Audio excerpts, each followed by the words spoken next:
Thank you for your pledge on Patreon, Jaron Franklin. Hey, yo, Flip. Yo. I'm going to put you on some fire, man. They got this new bed wash company. They got the lotion and the everything. What's their name? They got a recovery room. What's the name? Maestro's Classic. G-Money's up front. I'll put you on. I'll put you on the Maestro's, sure? Man. You forgot where I brought you? You forgot where I brought you up there? Oh, man. You forgot about Ghost? All right. What's his name? Ghost. You know again? He cool, man. Yeah. Ghost is cool, man. Yo, make sure you get your Maestro's Classic bed care products today at Target, CVS, or go on maestrosclassic.com and use the promo code QueensFlip to get 10% off. 10%, that's it? I thought it was free if you put your... Are you crazy? All right, okay. Make sure you go there today. Log on, maestroswithas.com. I'm from Queens. G-Money! Yo. What's up, man? What's good? We back at it. You all right? How you feeling, man? I'm good. Gave us a scare, huh? I'm all right, Gave us a scare. My mom is crazy. Don't blame your moms, man. She's blame crazy, the shenanigans that you on, man. What shenanigans I'm on? What I do? You went to the hospital and then let nobody know? I'm busting the blast out. Even if you knew your mom's contacted me, man, why would you say, yo, Flip, I'm good. Don't worry. I was trying to tell her, like, yo, what are you doing? You bugging? Why you calling Flip? It already happened already. Why you ain't call? I'm thinking this morning, like, what's up, man? I had to call you this afternoon. I had to let you get your time. Where you at? You good? I had a flip. I tried to play it off like I didn't know. Because that's what we do. Sometimes we want you to tell us. Mm-hmm. And what's up? What happened? And a person like you, what you do is you stretch the conversation. Yeah, what's up, man? How you doing? Like, you all right? What you doing? I'm good. I'm chilling. No, what happened? Tell me what the fuck happened, bro. I'm cool. I'm from Queens. I'm good, man. Good to see you, man. You look healthy and all that. I feel good. I had a few little chest pains. You know what I'm saying? Yeah. Wanted to go get checked out to make sure everything was good. That's really it, though. But we still here. The show must go on. You know what I'm saying? That was last night. Today we back. We got a good guest on the show. I'm ready to turn up. I don't know if he's a good guest. I heard he's a good guy. I did too, but man, I know people who know his peoples, and then he gave me a run around, man, for a while, man. You know, I called my homegirl up, and she said she's like one of his best friends or something like that. So I had to do some research. Now he call Now he look at that. Look, he look at that. Trying to figure out who this is. He's trying to figure it out. Yo, first of all, you can't talk to the guests before we do the introduction, bro. This is true. I'm slipping. You know, I think all of the, you know, and being in the ER, all of the fumes and everything coming around got a little crazy. I see you have somebody new here today. Shot my homegirl Michelle one time. She's in the building. Michelle, round of applause for Michelle. One time. You know hey, excuse me, sir. We didn't introduce you yet. Oh, okay. Come on, man. Okay. Yeah, so shout out to her. What is Michelle here to do today? Because you always come with some new people. Always? So, is she here to stay? Like, what we doing? Like, let's stop playing the game. Is she here to stay? Is she temporary? I don't know. We got to see this. She does a lot of camera work for a lot of different shows and stuff like that. So, you know, I'm lucky to have her today. You're lucky to have her? Hold on. I'm lucky to have her today. We ain't giving her all that credit. We ain't giving her all that. You're bugging. I'm lucky to have her, man. I mean, she lucky to be here. I don't want to name drop, man. You know, Dr. Oz show, different stuff. I don't want to be out here. Yeah, G. And stuff like that, you know? G. We got to turn the speakers on. We got to turn the speakers on. Yo, can we turn the speaker on real quick? I don't worry about it. So, take it easy. It's on. I think it's on. Yo, G. What's up? Dr. Who? Nobody. Don't worry about it. Dr. Oz is ill. You heard him before? Yeah, I heard of him. Oh, I don't know. Still ain't working. Yeah. So that's what she does, basically. Yeah. Well, she did behind the scenes for me, so she came and helped me down with behind the scenes. Where you met at? At Queens Library. What happened? Who meets in the library, bro? This is not the 40s, bro. Come on, I can't go to the library. You could, like, come on, it's 40. But shout out to her. Congratulations, man. She definitely have good energy. Yes. You know what I mean? Hopefully we see her, more. She'll be back. I mean? Can I shout out my sponsor one time? Oh my God, man. I got a new sponsor sound effect too, but we can't hear it in the room, but I'm gonna play anyway. People out there might hear it on the joint. Are we able to hear the sound effects in the other room? Shout out to Trap Safely NYC. You know what I'm saying? Are we in the other room, Bot? We good? All right, the speaker. For some reason, it only works when Ebok turns the speaker on. And I touch the speaker, it does not work. There we go. Oh, that's the problem. Man. He went down there, pause. Aye. Yeah. That's right. Let me hear the new joint. Let me see. Where we at? Hold on. We had to restart it.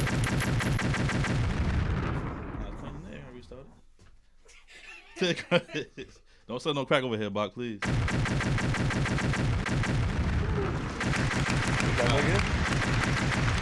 Anyway, we good. As long as do you hear it in the room? All All right, cool. That's all that matters. That's all that Don't worry matters. about it.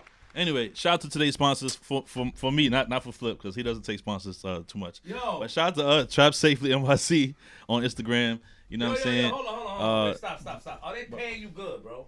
You didn't hit the Cash App thing? Yo, stop calling, because your sponsors is at me. Tell them don't at me, bro. Tell them don't at me.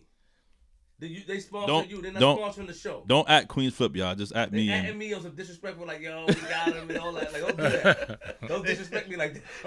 Yo, we got on the show. What's crazy, I'm going to put the guests on. You know, I'm going to side talk the guests a little bit before we get started. So the people, they hate that he does this, but they like it. Like, the sponsors like to give me more sponsors because he does this. So it's crazy. But shout out to Trap Safely NYC. You know what I'm saying? Trap stands for take risk and prosper. It's not like real, you know, trap. You know, they ain't trapping. They out here selling good clothing. Shout out to So yeah, shout out to Trap Safely one time on the sponsor day. All right, you come back. Come on, man. Yo, shout out to all your sponsors. Actually, somebody hit me up like, yo, we can sponsor. Like, don't try to bamboozle to sponsor me by thinking I'm mad so you want to feel bad, pity sponsor.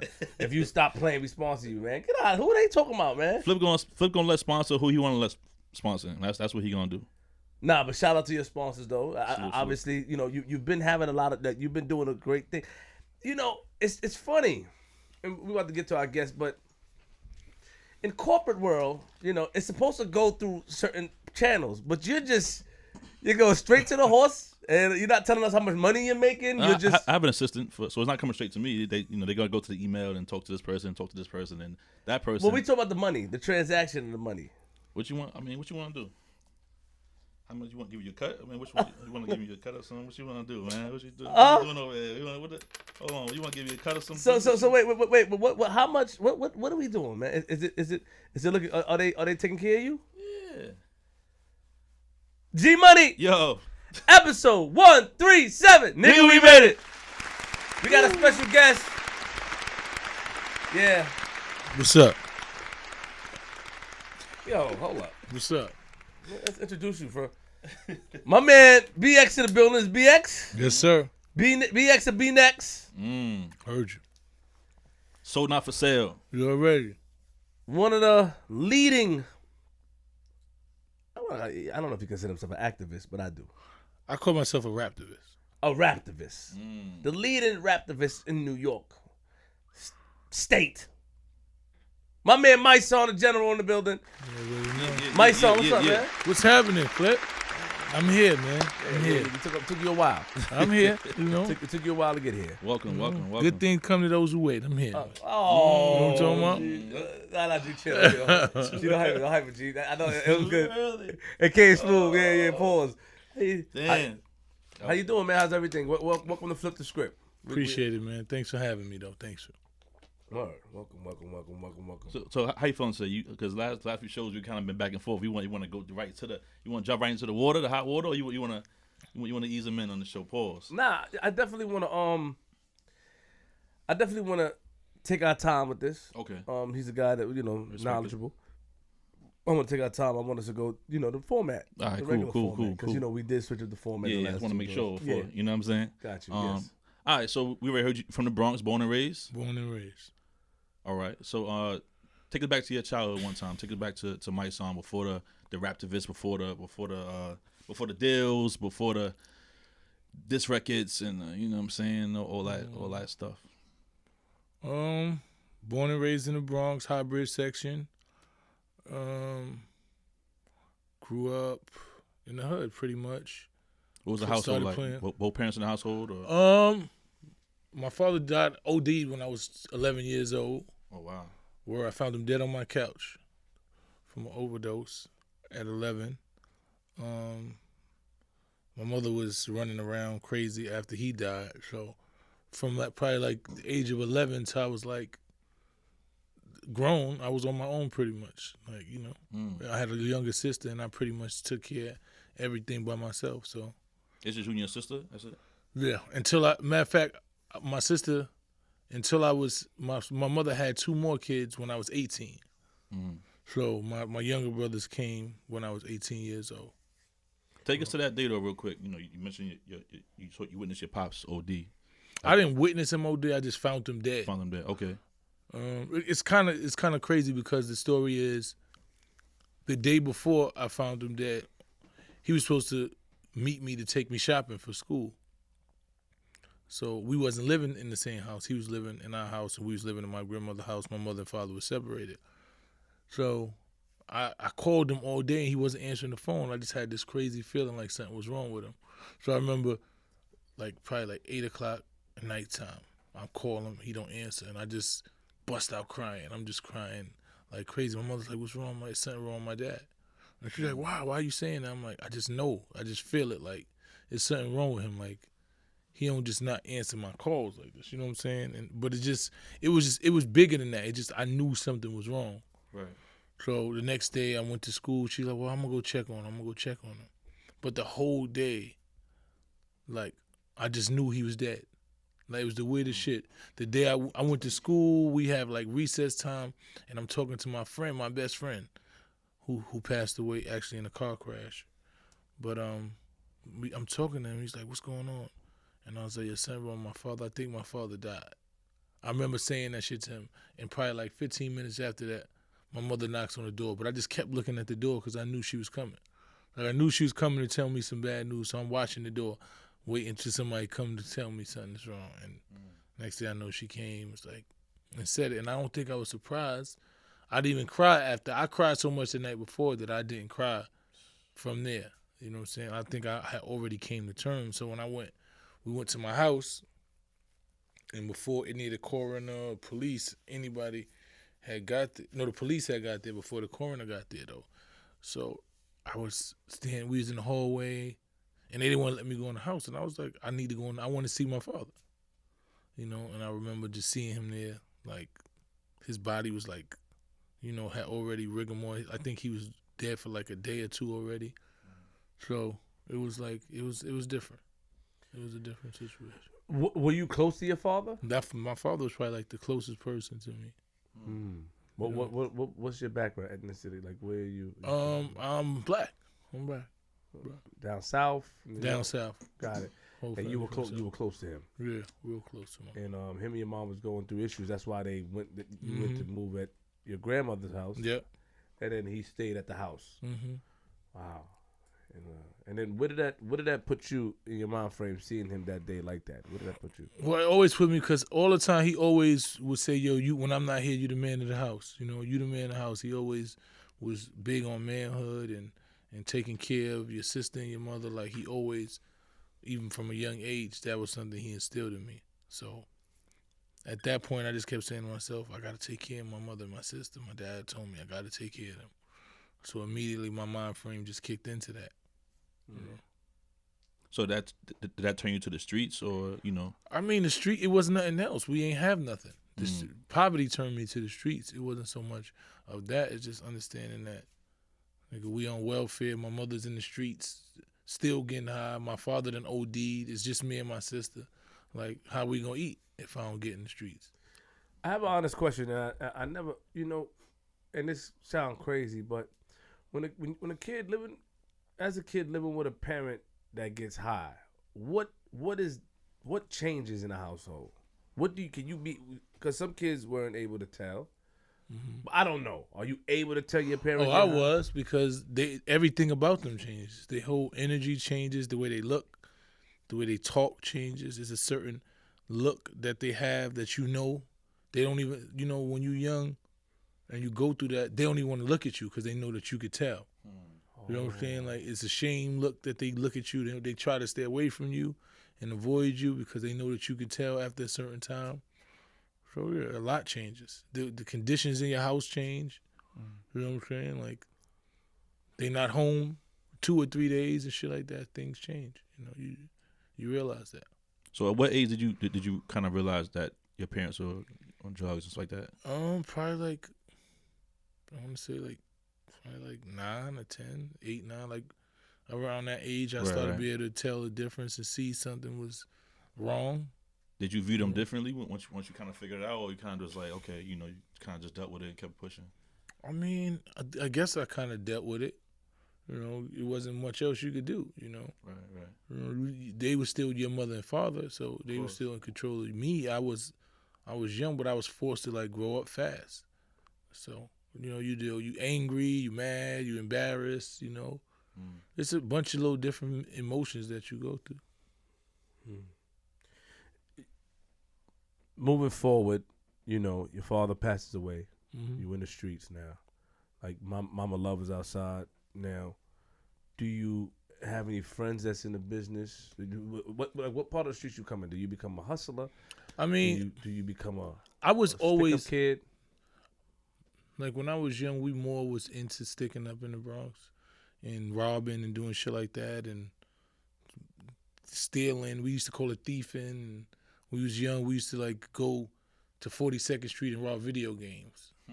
You know what I'm saying? Like we had a whole system set up where we knew how to get in to the back of the video games. We'll go down there with book bags, and my man knew how to break open the back of the video games, be in the shit while we playing the games, and we rob him for thousands of dollars, like 4 or 5 games.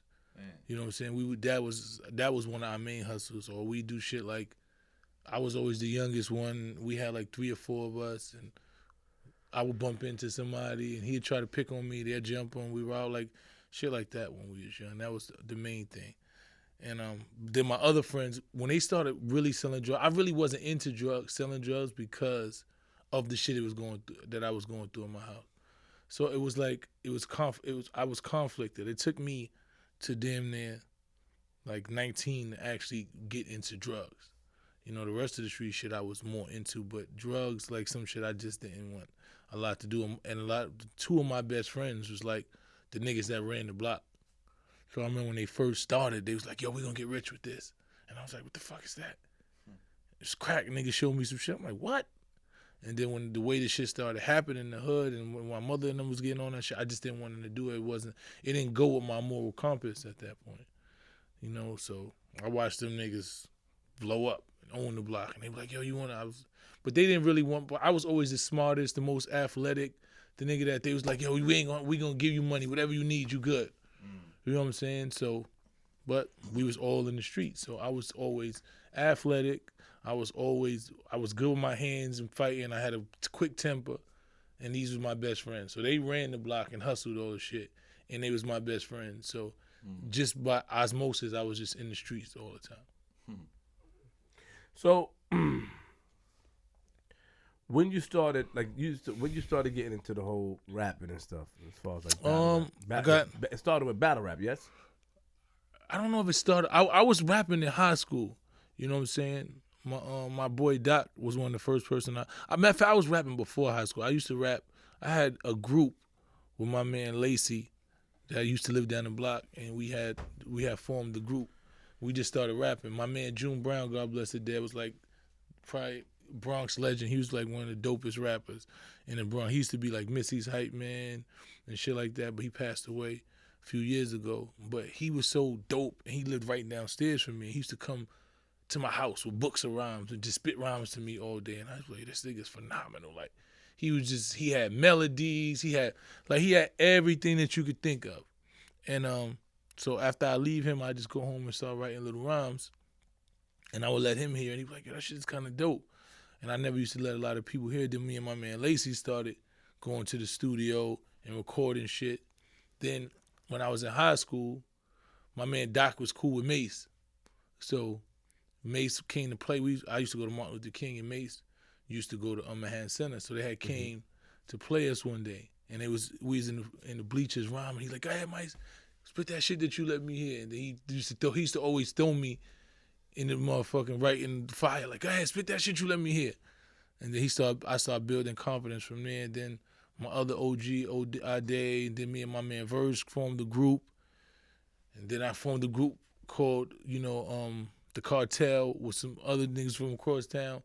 And they met with my soon-to-be manager. Like, he was a dude he was actually from Queens that was getting money back in the days, my man Tone. He had just came home, and he was connected with Puff and them. So he heard them rhyme, and they was like, yo, you gotta hear my nigga Mase. So he brought me to them. I mean, they brought me to him, and then he was like, yo, took me straight straight to the labels. He took me, Puff, took me to Jermaine Dupri, had me in everybody's office in like one day. And then next thing I know, you know, people was trying to sign me, but it started, I got bigger because I had a battle with Shyne. That's when they had Justin's. You know, when Puff had Justin's, they used to have industry night. And him and Nori was outside. Shout out to Nori. They was outside, like ramming to each other. And then I just came out there and just jumped in the cypher. Because I'm a young, hungry nigga. I was like, Shyne had just got $1 million deal. Everybody running around talking about that shit. So I just jumped in the cypher and it just started a bidding war. Everybody started talking about it. And then it came from there. We not gonna let you pass. What do you mean? Did you battle him? I mean, I don't know if you call it battling, but you know, I think I don't know. I don't know. I mean, I don't know if you call. Matter of fact, we battled pretty much. You know. And who came out victorious? I did. He'll admit that. I mean, Shyne ain't gonna lie to you about that. Shyne a real nigga, and we became pretty much best friends after a little turbulence, but we became like real close. What do you mean a little turbulence? Like you know, people gas shit up because we had a battle. It started going around the industry, everybody, and then niggas saying he ate me. Then his man's that nigga. Then we almost, me and one of his mans was at Puff House in the Hamptons. I know what you're talking about. And his man, I went to give him a pound. His man was like, fuck that nigga. A nigga giving you fake love, fuck that nigga. So me and him got into it. So, you know, I'm like, let's go outside. I'm not going to disrespect Puff House. Let's just go outside. So we about to get into it. Niggas come break it up. Like I had a bunch of my niggas. They had all their niggas. It was about to be like a real war out there. And then somebody broke it up.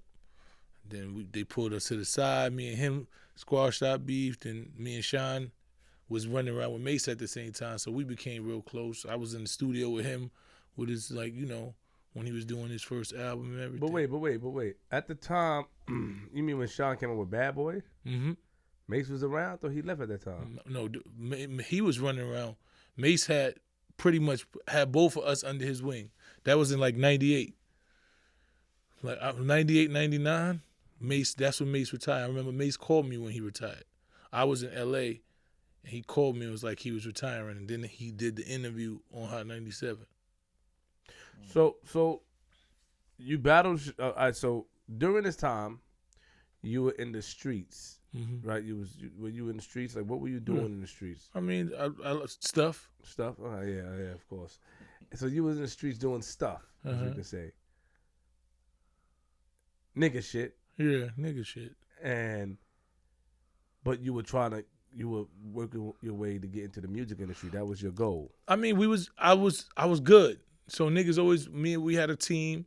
You know, but at the end of the day, niggas was still trying to find a way to eat, so we making little trips, doing different shit. What made you good, Mysonne? I just was, I don't know. Like, don't self praises here, bro. I'm just trying to tell you. I mean, I'm just telling you what the people said. Actually, what made you good? The people said it. You know, who? There was no internet back then. It wasn't. That's what I'm trying to tell you. The street shit was just talking. That's why it was for real. It wasn't like the internet where your shit. Like, nigga, when I went to a block and there was a battle, I remember, God bless the dead. Primo will tell you about this. Premier, it was me, Big L, AG, Showbiz, God bless the dead, Party Artie, who else was there? Lord Finesse. We was in the Bronx. We just on the corner rhyming, and I went over to that cipher, killed that cipher. Then there was another cipher, DMX and Drag On was in front of Two Dragons. They used to have this tattoo spot in the Bronx called Two Dragons, and they was in there, and I came in that cipher to where niggas was like, damn, I don't even know who won this cipher. And DMX took me under his wing, had me go on 2 tour dates with him, running around. We did music together. So the Rough Riders used to always call me to the studio to battle niggas. Like, this is what I did. So you and Shyne Squashy, that became cool. Like, give us some of the, because we asked the audience questions, and they mentioned that about you said that after the Funk Flex freestyle that you battled DMX. So do you call it battling or ciphers? It was a cipher. It wasn't, I mean, but that's what it was. It wasn't so much me and him was battling. We didn't come to battle. He was spitting. I was spitting the cipher every time. Like, that's what it was. Back then, it wasn't so much as battling as it was a cipher, unless it was a particular battle that niggas called him like, y'all two battle. Right. I got my money on him. But if you walk in the cipher and X is in the cipher, more than likely, all men for themselves. Exactly. So niggas going if that's what it'd be start out 5 niggas. X will always just walk in the cipher and just start spitting. Then niggas start spitting, and then slowly niggas will wean themselves out because they had 1 to 2 good rhymes, and niggas stop really want to hear them, and then they'll tell niggas to back out. Nah, just let these 2 niggas go. You know what I'm saying? So it was just like go back and forth, and then the streets would pick who won. It wasn't like like it is now, but that's how it was back then. So, I'm sorry, G. So Shyne, you and Shyne, Mase is rocking with you guys, right? And then he retired before you went with X and them. He retired. It wasn't. The thing was this. I was supposed to get signed to Rough Riders. Like originally, before I signed to Chris Lighty and Def Jam, but before that, the Rough Riders was originally who I wanted to sign. But at that time, I just felt like I had my own niche, and they already had DMX and they had the Locks. So I'm like, I don't want to go to somebody else's shit. I want to build my own. I want what they got. You know what I'm saying? I had my own team. We had my team called the Problem Children. Like I felt like I was a big enough artist to do the same shit that they was doing, and I felt like I had that same level of buzz and anticipation. And had I got locked up, I would have did it. But that's the only reason I didn't go to Rough Riders. So I was running around with all of the top niggas was with me. Like Mase, I used to go to be with Mason, like help him A&R shit because I knew what I was doing. Like niggas respected what I did. So Mase would call me, be like, yo, I got some shit I want you to hear. Boom, we went to the Bahamas.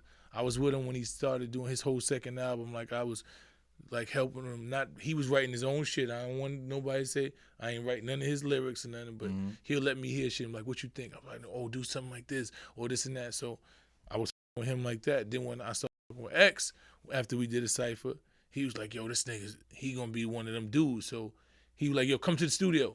Or I'm on tour over here, come over here. You know what I'm saying? Had me with him. The only time I ever smoked weed in my life was with X.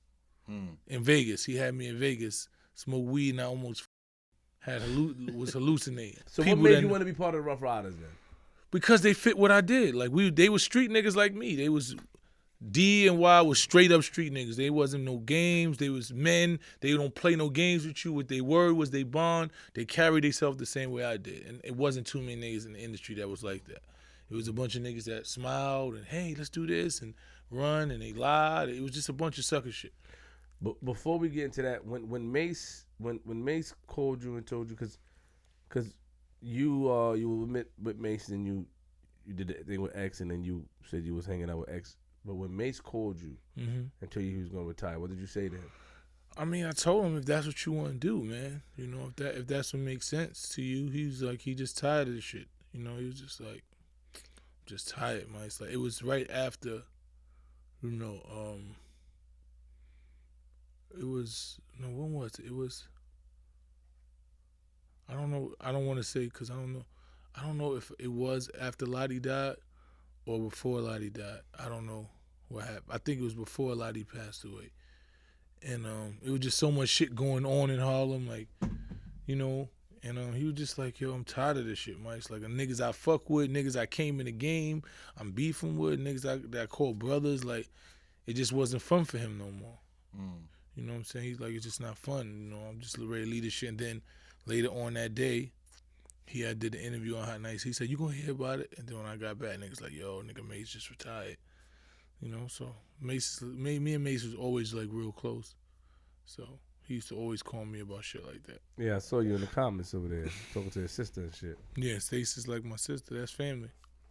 So now you with you Rough Riders, right? But they basing you running around with them based off of you hanging out in the cypher, because you didn't say anything that you had any records out at the time. Yeah. No, I didn't. I'm trying to tell you, like, that Hood was the first. The Hood was the first record I dropped. And I wasn't even home. I went to jail probably like, I want to say like a month after that record dropped. No, I understand that. What I'm saying that niggas brought you. Made me as a Rough Rider. Yeah. Niggas brought you along because of how you rapped in a cipher though, when you didn't have any. Because you didn't have any record, but how you, you know, how you was in the cipher. For the most part, like people that went to the studio with me that heard music knew, but prior to that, it was just being in ciphers. Real quick, did you ever battle anyone for real? Because I heard you was battling. I mean, I battled a bunch of people. Like they used to always call me and Gillie had a battle, and he run around saying that he killed me, but it was 1-1. We had a battle. We had 2 battles actually. We had a battle in Def Jam, and then right after Def Jam battle, Puff calls me and said that Gillie and them was in his studio with Tony Draper, like, yo, these niggas want to battle you, blah blah blah. And I'm like, where? And he's like, yeah, they said they beat you already. And I'm like, yeah, it was a bias. It was a bias win because, you know, Fendi was managing Gillie, and he was up there, and Dame Dash and Jay, Dame Dash and Jay was supposed to be the judges. So I'm there by myself, you know, just spitting. It's like me and one other nigga. He got his whole crew, they ad-libbing all this shit. He was nice. I'm not taking that from him. So Jay didn't want to judge it. Jay was like, I ain't judging that. You know, and he let Dame, and Dame was like, all right, you know, based on, you know, the way that they did this, I got to give it to him. So I'm like, all right, cool. I wasn't feeling it, but cool. Then Puff called me to the studio like, yo, these niggas in here bragging, told me they beat you. I don't think he can fuck with you. I got 5,000 on. I said I beat it in 10 minutes. So I came to the studio. We battled that day, and I won. He wanted to act like it didn't happen. He said, nah, it didn't win. We ended it because niggas said Puff was trying. I said Puff wasn't even the judge. See, what happened was, which he don't remember, we was inside the studio by ourselves. So it wasn't based on no crowd participation or that shit. That me and him was in the studio, we rhyming on the mic, and they outside the booth. So we don't get to hear, we don't get to see their reaction until it's over. So one person would listen to everybody judge, and they would come in the room and say who won that round. So I won 2-1. So, you know what I'm saying? And from there, that's how it ended. So it was 1-1. So that was one of the battles I did. Real quick, so back then, like, you know, I know now the way they battle now is kind of like they prep it, and, you know, you see who you battling, you kind of get write some stuff, do research. Yeah, before it was just about who had better rhymes. It wasn't structuring it for one nigga. Like, whoever had the best rhymes that was in the cipher, you know, most of the shit wasn't all the way geared towards you per se. It was you had battle rhymes that you would say in the cipher to whoever was there. You know, so it's different now. Now you get days and weeks to look at a nigga and come up with all types of schemes and all that shit. It wasn't like that before. So you battled him. He beat you the first time. You think you won the second time? No, I know I won. I ain't got to think anything. Mysonne, slow down. Don't come at me like that. I'm just trying to tell you the facts. So you beat Gillie the second time. Yeah. But was there any? You said Puffy had 5,000 on this. So was there any money exchange? I don't know. I think that Tony Draper didn't want to pay. He's like, nah, y'all jerked us. Nah, you had your people here.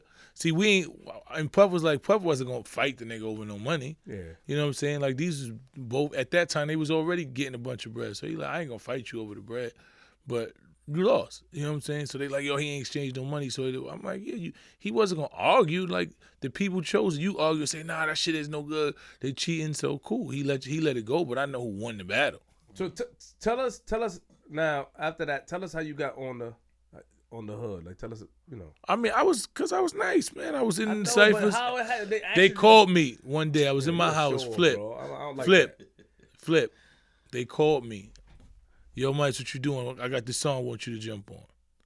All right, come to the Rough Rider studio. I went down to Rough Rider studio. Originally, Kiss was on the song. So it was Kiss, Beans, Drag, and I don't know who else. It was my man New Child and Infrared. So when I heard it, I was like, all right. It took about maybe 20 minutes. Matter of fact, they gave me the beat first. I didn't know who was on the song. I was in Miami, and they sent me the beat like, yo, I need you to put 16 on it. So I wrote the beat. I wrote the shit in Miami.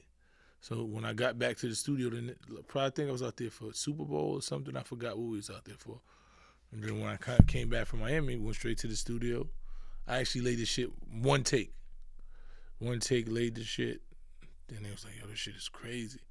You know what I'm saying? So I felt real confident about the verse, and then they was calling me like, yo, everybody fucking with this verse. You know, Swiss fuck, cause Swiss made the beat. Yo, Swiss love this shit. And I had never heard it outside the studio until God Bless the Dead. I was on, it was this was 99, right before I got locked up. Puerto Rican Day Parade. I was on the float with Pun. Pun had, had me on his float. It was me, Pun, I think Eve, Swiss, Mashonda. It was a bunch of us, and we was just all on the same float. And then they started playing the song. You know what I'm saying? And they was just like, and I was amped up. That was like the first time, like, the public, I heard my music, like, really being played like that. So that shit kind of got me amped up. So, yeah. So what changed for you? What changed for you personally once your record started getting? The thing is, I never got to feel that. I got locked up probably 2 weeks after that. Oh wow. For armed robbery. Oh. So. But it was some shit I didn't even do though. I was fighting a case from '97. I had a case from '97, and then one from '98. So they combined two cases that was some shit that I never even did. What they accused you of doing in '97? Can you talk about it? They accused me of armed robbing a cab driver. So how you know you ain't do it? Because I didn't arm rob no cab driver. That wasn't my thing. I wasn't a nigga that robbed cab driver. How you know you ain't do it? So wait, time out. So you trying to say that you went down for somebody else doing it? You had. I mean, obviously, because I ain't do it. So you wasn't in the vicinity or nothing. Well, let me put it this way. Yeah, because I don't want to. Because we know how you are with your principles and morals. No, we're gonna keep it 100. Yeah, please. So the first, I had two different cases. The first case, it was me and the cab driver got into a argument. No, listen. Let me explain to you what happened. Listening. We got into an argument. New Year's Day. Me and my baby mother is chilling somewhere. I call a cab. Nigga don't want to. He comes. No. This what happened. What happened was the same. No, let me think. Let me make sure I got the story right. Take your time, bro. No, because this is simple. It ain't about the robbery. It's just the chain of events, so you can understand the chain of events. Okay, the chain of events that happened. The chain of events. So my baby mother was pregnant. So this same cab driver he worked at the base in the hood. I got it. I can't picture So she's at work. She worked at the movie theater that time. So I'm calling the cab, go to the cab base to get a cab. So I come out, the nigga sees me, they like, he right there. So he drives off. Nigga leaves me. So he comes back around. Nigga drives off, come back around and picks up some girl and leaves me standing there. So I remember the nigga that's in there. So fast forward about a week later, I call a cab from my grandmother's house because we spent New Year's in my grandmother's house. She had some fucking corn liquor and some shit from down south. So I'm twisted. So the cabs in New Year's is almost impossible to get a cab. So not only was it possible to get a cab, this same cab driver comes to the house with me, to pick us up. So I'm like, yo, this is the same cab driver. I'm telling her in the cab, I'm like, this same nigga went and picked me up the day, remember? You told me you was having contractions. I'm trying to get to you. So we laughing about it. So boom, the cab ride is usually about $10. We get to the house, and nigga tells me $25. Because it's New Year's. And I'm not giving you $25. You out of your mind. I'm like, this is a $10 ride. I gave him $12. It got out the cab. Nigga gets out the cab with a bat. Chases me with the bat. My baby mother runs in the building. Nigga swings it. Boom, I weave it. Like he was really trying to hit me. So we on the side of the curb. I run. Boom, I bang my fucking foot on the curb. Broke my toe. I had to go to the hospital. I ran somehow. I kicked the curb, run, get into the building. Boom. I run, I get into the building. My toe is broken. I'm on crutches for like 3 weeks. So ironically, I'm in the hood again. Boom. I was going, I don't know, had a pocket full of money. So we gambling. So I'm in the hood gambling. Boom, boom, boom. Same cab driver pulls up to buy weed from my man. This guy, he working hard, man. He pulls up to buy weed. Now, I don't even notice him. I'm gambling. My baby mother sees him. She like, yo, ain't that the same cab driver nigga? So I'm like, what? Who? So I look, I'm like, oh, that is. So he buying weed from my man. So she like, yo. I'm like, don't say nothing. Just get the nigga cab number. Because we outside in the hood now. I'm not going to do nothing right here. I don't want the nigga to, this is where we live at. Yeah. You know what I'm saying? I ain't stupid. I'm like, I'm going to call that nigga from somewhere else. I'm going to catch that nigga and I'm going to do him dirty. But I'm not doing nothing. Here's a bunch of shit out here. So, you know, girls don't listen. They never listen to nothing. She goes, tell my mans in them. Yo, that's the cab driver nigga that chased mice. Boom, boom, boom. Then he had his leg broke. Remember? I'm gambling. I turn around. They got the nigga surrounded. Yo, you chased my man? He like, what are you talking about? They like, yo. So I walk over there to try to diffuse it. Now he nervous. He African nigga. He's nervous. He like, yo, I don't know. I'm like, so you don't know. But I'm laughing and joking with the nigga. So you don't know. I wasn't going to do nothing to him out there anyway.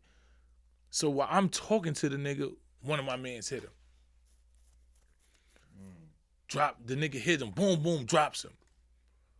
We all run. So I'm laughing. I'm like, y'all niggas done beat him. I didn't even do nothing to the nigga. So boom. We get to the hood. And I get away. 2 days later, I'm in front of the building. He pulls up in the cab. Sees me there. So I'm like, what's up? So I'm thinking me and nigga got beef. He gonna get out what? You want to square up? Like, what it is? He drives off. I'm sitting there talking to a girl. I'm on a bike. He pulls back up with the police, say I robbed him at gunpoint, and I had a knife and a gun, and I robbed him with 10 other niggas. Yeah. So I'm like, robbed you? I'm like, my nigga, I didn't even robbed you. Like, you bugging. So, you know, by that time, I'm going to court for it. Now, me and him then see each other after that. He trying to drop the charges because he realized he lied. He go to court. They arrest the nigga. Like, nah, you in contempt of court now. Because they really just want to lock me up for some bullshit. So we going back and forth. The nigga arrested. He pleading the fifth. He like, nah, you know, he didn't do it. Like, he tried to tell the DA, but the DA don't want to drop the case. So while I'm out fighting this case, these niggas come pick me up for another robbery that I never even seen the nigga for. Talking about they picked me out of the book. You know, you got the book this on my kids. Like, this is on my kids. So they picked me out of a book for some shit. The nigga somebody just jumped in his cab and robbed him at gunpoint. So I go with my lawyer to the lineup and get picked out of the lineup for some shit I never even seen the nigga. Never seen him, nothing. So what they do is they say that's your MO.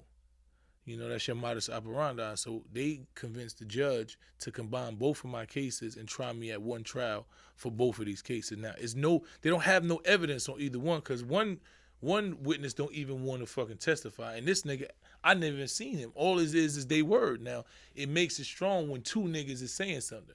But one of the witnesses is like, nah, I'm not saying nothing. But they trying to say that I intimidated him, that he was scared, and that's why he didn't want to testify. The other nigga, that he just made up a whole story.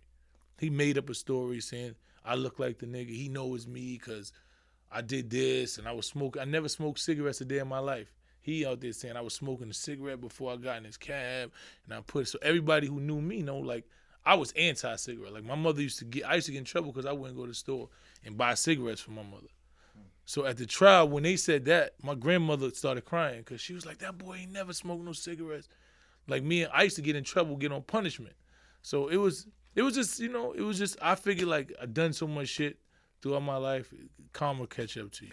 Done shit like what, though? Bunch of shit, man. Like? Shit that happens in the street. This ain't gonna be a Vlad interview. This ain't gonna I don't want to be a Vlad. Vlad. Yeah, because I ain't gonna be a nigga that tell about. I don't want to be a Vlad. I'm just trying to say, like shit. What? You know, street shit. What street shit? You know. I told you shit that I did already. No, you implied. No, I didn't imply. You said Rob. I told you we used to do all types of. Yeah, but you said that was at a younger age. Yeah, I mean, and then we did all types of shit. Okay, as an adult. Yeah. So you think now when you said let me question you real quick. When you said this ain't Vlad, what does that mean? Well, welcome. Now you open up a door. Let me put this in. Okay. Right. What do you mean by that? Okay, so what happens is Vlad does interviews, and niggas tell on themselves. I tell people all the time, niggas mad at Vlad, but he can't get nothing from you that you don't give him. So if you ask me like what, and I decide to tell you like what, and then something comes back and niggas like, yo, this nigga up here telling on himself and the police do some search and, oh yeah, you was the nigga that attached to this, that's on me. It ain't on you. You just ask a question. So that's why I'm like, this ain't gonna be a Vlad interview because I'm not gonna tell on me. But a lot of agree. people, but a lot, and I agree and I respect that. You know, that's honorable. But this is my thing. And G Money would say that a lot of times because guys will call us and ask us to take certain clips out, right? So the same thing happens on our platform as well. You know what I'm saying? So, a lot of people, and I agree with like what he said. Yeah, like, you know, facts. you can't say what you don't want to. How you say that? You can't answer what. Yeah, you nigga can't answer. You can't. He can't make you say something that you don't give the answer to. That's What it. I'm saying is that, do you think that a lot of these people, when they go on Vlad, they forget that they're part of these cases back in the days? They're just talking. I don't know, cause you know I can't tell you what somebody thinks. I just know that logically for me, if I escape an indictment, if I escape the streets, if I escape and get away from some shit, and nobody's been charged in cases and they pretty much open, or could be open or could be reopened, it's not something that I'm willing to talk about. Respect. So both cab drivers. So was the cab driver able to recant his statement, or even when they arrest him, he had to go back and say that you did it? Yeah, he had to come to trial, or you know what I'm saying. He had to come to trial. He was gonna be in contempt of court, and they was gonna lock him up again. So when he went, went to trial, he just kept saying that he doesn't recall, and he wouldn't plead his Fifth Amendment. They told him he can't do that. Then they tried to just like force him into saying something, and then they took him actually saying nothing and said, you know, you can tell that he was scared of the defendant. That's why he wasn't doing it. But prior to that, me and him had kicked it. He came up to me like, yo, I know you didn't do it. You know, I was just angry about what happened. I'm like, but why would you say that I robbed you at gunpoint and knife point? Like, why would you make up a story? If you at least if you would have just told the niggas what really happened, you know, that would have been, I would have been okay with that. Say what happened, nigga. Ain't nobody do none of that shit to you. So it was some bullshit. So now, like, describe the feeling of going to jail when you know your records, you know, your first official record just came out. You know, how'd you feel? I mean, it was a fucked up feeling.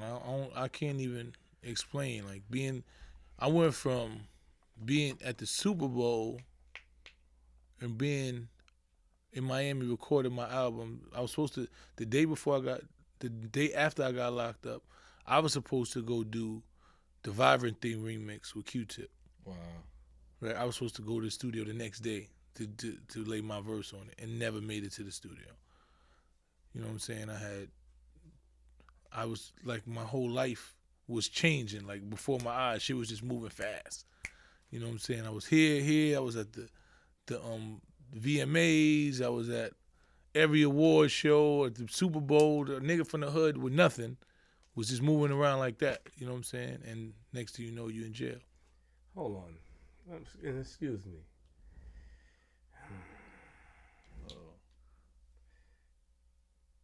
I like this guy. Let me get that out of the way. I like him. But what happened, Flip? Something there? Did your talent get you around these rappers, or your personality got you around these rappers, if you know what I'm talking about? Your street presence. I think my street presence kept me around. I think my talent is what got me around. Got it. I think it was a combination of both. You know what I'm saying? I think because when I first started, I remember my man said Puff called and was like, yo, is this nigga like really kill people? Like he hear me rap, and it was believable because I was talking about real shit that niggas that we was around, that we was in the streets doing. So I was convincing because it was real for me. So that's what it was. It was believable. And when I was around niggas, I was the same person. So I guess authenticity is what kept me around. When you how long it takes them to deliberate the case? Like you in the trial? Like 5-6 hours. And then you found guilty. Found guilty. And they sentenced you 7 years flat. What did you get sentenced? I did 7 out of a 7 to 14. 7 to 14 for armed robbery. Yes. Yeah.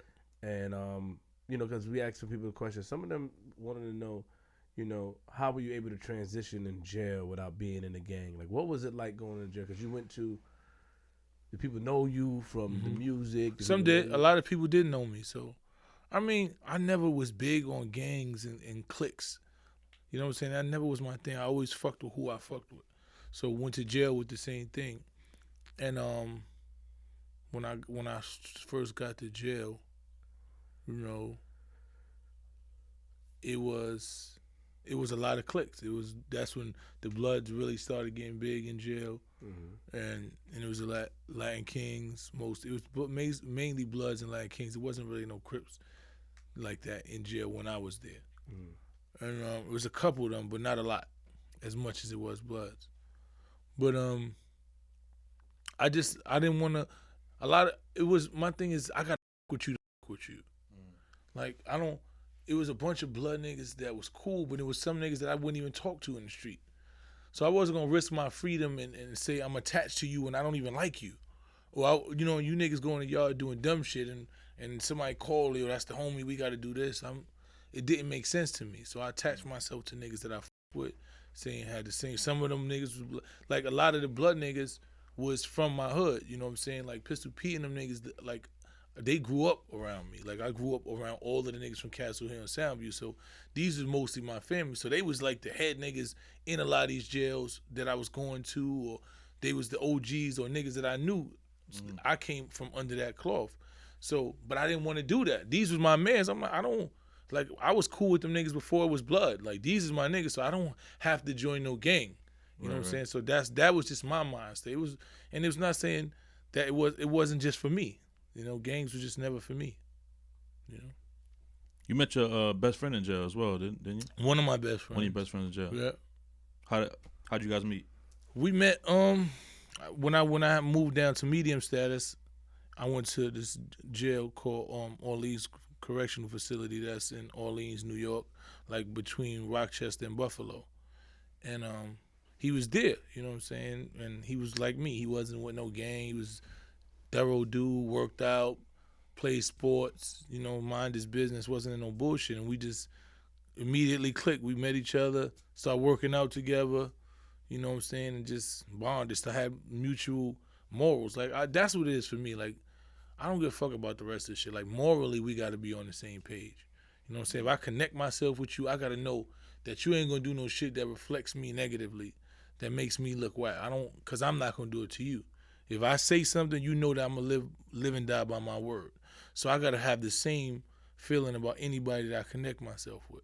And he was just one of those dudes, man. Like, whenever something happened, he was right there. If it was an issue, he was standing right there. He wasn't talking. He wasn't on no bullshit. He wasn't getting in petty arguments with niggas over dumb shit. He wasn't in the yard arguing over weed and gambling and wasn't fucking with the other shit, all the bullshit that you get into jail was. He wasn't one of those niggas. So we just clicked. And it was like 4 or 5 of us. We had our own little clique like that. And niggas, and we was strong, but it was just us. And we didn't give a fuck about nobody else. We had our own little clique, and 4 or 5 of us, when something happened, we were standing there. You know what I'm saying? So that's how I moved. Did you get in any trouble in jail? Like any issues? Did you have a hard time in jail in the beginning? I didn't have a hard time in jail at all, actually. Because, you know what I'm saying, real recognize real. And I learned how to move fast. The OG said, look, you don't gamble, you don't get involved with drugs, and you don't fuck around with the chumps, they called them, or the gay dudes that was in jail, because niggas was killing each other over the gay dudes in jail. What do you mean killing them over them? Killing them because the niggas was fucking with them. They was literally, it was a bunch of dudes that was undercover that was fucking with the gays. You know, they wasn't trying to be who they was. And a nigga get into an argument with one of them and somebody trying to stab you, or you find out that this dude is really fucking with the dude and he's supposed to be, you know, part of this gang, or he with this religious group and all that shit. So they was getting stabbed. Oh, you fucking with, those like the biggest issues that you see in jail. You know, some nigga coming out the closet and you finding out, oh, you gay. Well, why you ain't say that? But you join, like, we ain't, that's not what, you know, so those was big issues. So OG pulled me aside and told me the things not to do, and I learned that fast. So you had no issues in jail? I mean, you have issues, crazy of day course. You got beat up, jumped, or anything crazy? I never got jumped or beat up. I mean, I had fights, but it wasn't, no, you know. I can imagine you having fights, though. You have a aura about you. Very demanding. Yeah. You know, like I'm very stern. Stern, yeah, I don't like that sternness. You know, so I get it. I'm saying a lot of people don't. I know, I like it now. Yeah. Because you keep watching. You I fuck with Flip, man. I fuck with Flip. He watching like this. I fuck with Flip. Let me see if good Flip. So I have a question though. So real quick, I'm gonna ask you this: what do you think about the African Bambaataa situation, being that you're from the Bronx? Like I told niggas, if African Bambaataa was them boys, man, then you know he need to be castrated. Did you believe it?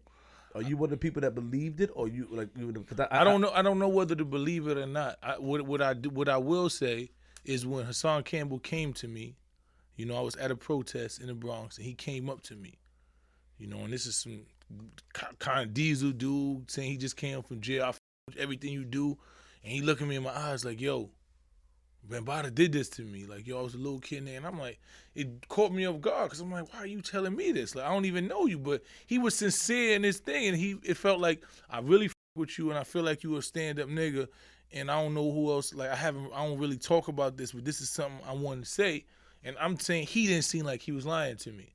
So I was like, I don't know what you want me to do with this information. You know what I'm saying? Like, I don't know what to do with it. I can't attack a nigga based on a word that you said. Like, you got to figure out how you got to handle that. What's the proper channels that you need to deal with it? You know what I'm saying? So when niggas was trying to make it seem like, oh, you know, I had a kind of issue when KRS-One was like, well, we don't give a about that. He still started hip hop. You can't change that. And I'm like, nah, we can't say that, Chris. If a nigga was out here being a pedophile, he got to be erased, just like the nigga who was shooting steroids. You know what I'm saying? They get erased from the history books. Like, we can't let no nigga that's a pedophile go into the history books as being glorified. It just not for me, you know? So, but if it is, like right now, I don't know. I'm just saying, if it's found that that's what he did, man, then, you know, that man need to be handled the way everybody else get handled. So you didn't like what KRS-One said, because he did say something like that. Yeah, I expressed it. Like, I was like, nah, Chris, you can't say that. That ain't right. So you're in jail. You go through your bid. You come home. What's that like now? Because you come home and you gotta kind of start fresh with fresh, but you know your career. No, start fresh. Start fresh. Because 7 years, my nigga, life changed in 7 years. Right. Shit changed in 2 years. So 7 years, the whole trajectory of what music was, what you know, what niggas was glorifying, listened to, how it sounded, everything. You know, the whole style, everything was different. So that was a transition stage. So you felt like it was it, or you felt like you ready to put up a fight and start? Of course, fresh? I mean, I always felt like I was good enough to rap. I don't give a what happens. Like, I can transcend. It was an adjustment period. It's just understanding what people was listening to, how they was listening to it, just understanding what people was gravitating. When I went to jail, it was about being authentic. You know what I'm saying? It was about being authentic. People gravitated to. You had DMX, you had Jay-Z, you had the Locks, you had Pun, you had Fat. Like, you had, you know what I'm saying? It was when these is the niggas that was thorough niggas. They was street niggas. They was moving the proper way, and you had real street credit. You moved a certain way. That was what they was glorifying. Now when I came home, it wasn't more so. It was more gimmicky and trendy, and you know, all of that shit. And I was straight up from straight out the 90s. Like, my principle, like, you wasn't gonna. We have a conversation like, yo, I'm gonna do this. All right, cool. And the next thing you don't, I'm like, yo, what the fuck you mean? Well, like, why would you tell me? Like, I was beefing with DJs. I was having real issues with niggas, and they was like, yo, Mase, you gotta calm. I'm like, nah, I don't gotta calm down. A man's word is this. So that alone was hard for me to deal with niggas. It wasn't so much music, it was just my approach. Right. Because I was so used to being in prison to where that's all you got is your word. You tell a nigga something, don't do it, you might die. A nigga might stab you over some shit. You know what I'm saying? So my approach had to change. I had to loosen up and just stop taking shit so serious and stop holding people to the same standard that I hold myself to. That was a process. So for damn near 5 years, and then I was attached to niggas who have the same principles I had. So it looked like we was just running around bullying everybody. You know what I'm saying? It was just turning into, yo, we can't really fuck with them, or you can't fuck with him, or yo, don't even say you. You know what I'm saying? So it turned into that, and we didn't have as many ends to the. You know, I ain't come home with a nigga that was all the way in position, head A&R, this and that, and was like, yo, we gonna push your shit. Right. You know what I'm saying? So it was different for me. Them niggas was trying to move away from me because they was like, we too street. So it was a process. You weren't signed to nobody before, right? You weren't signed to like Mase or anything, any kind of deals with Mase? No, I was signed to Def Jam. I was signed to violate the Def Jam. I was signed to Chris Lighty. Yeah. People say, you know, you were crew hopping. How do you feel about that? I mean, you can't crew hop shit that you pretty much start. You know what I'm saying? Like, if you think of any crew that I was with, I wasn't with no crew when before I went to jail. Mason and DMX and them was my mans. So I wasn't with no crew. These were niggas I was fucking with. I was never signed to Harlem World. I never screamed out Harlem World. I never screamed out Rough Riders. I was on different albums because I was connected to all these niggas. I was creating my own shit. When I came home, I started Us ENT. That was my own organization that I started on my own. And then, you know, after Us ENT, we tried to formulate the super group Bang Bang Boogie. Me, Cuban Links, Lord Tariq, Hocus, and my nigga S1. We started formulating. We all started that together. And then when they got locked up, you know, shit went kind of wrong. I was still by myself. What went kind of wrong? Somebody video, something like that. What went kind of wrong? I mean that was one of the issues, but it was. What was the issue? Well, don't paraphrase. I'm not paraphrasing. Go get some relax, man. Sold out for sale. I'm just talking. I hear you. I'm not paraphrasing. There was kind of an issue because boom, when we did Bang Bang Boogie, you know, when we started Bang Bang Boogie, 50 was one of the first person to like co-sign us. You know, that's when This Is 50 had just came out. It was getting major buzz. 50 threw on the Bang Bang Boogie T-shirt, but mainly because the first song we did was talking about Fat Joe.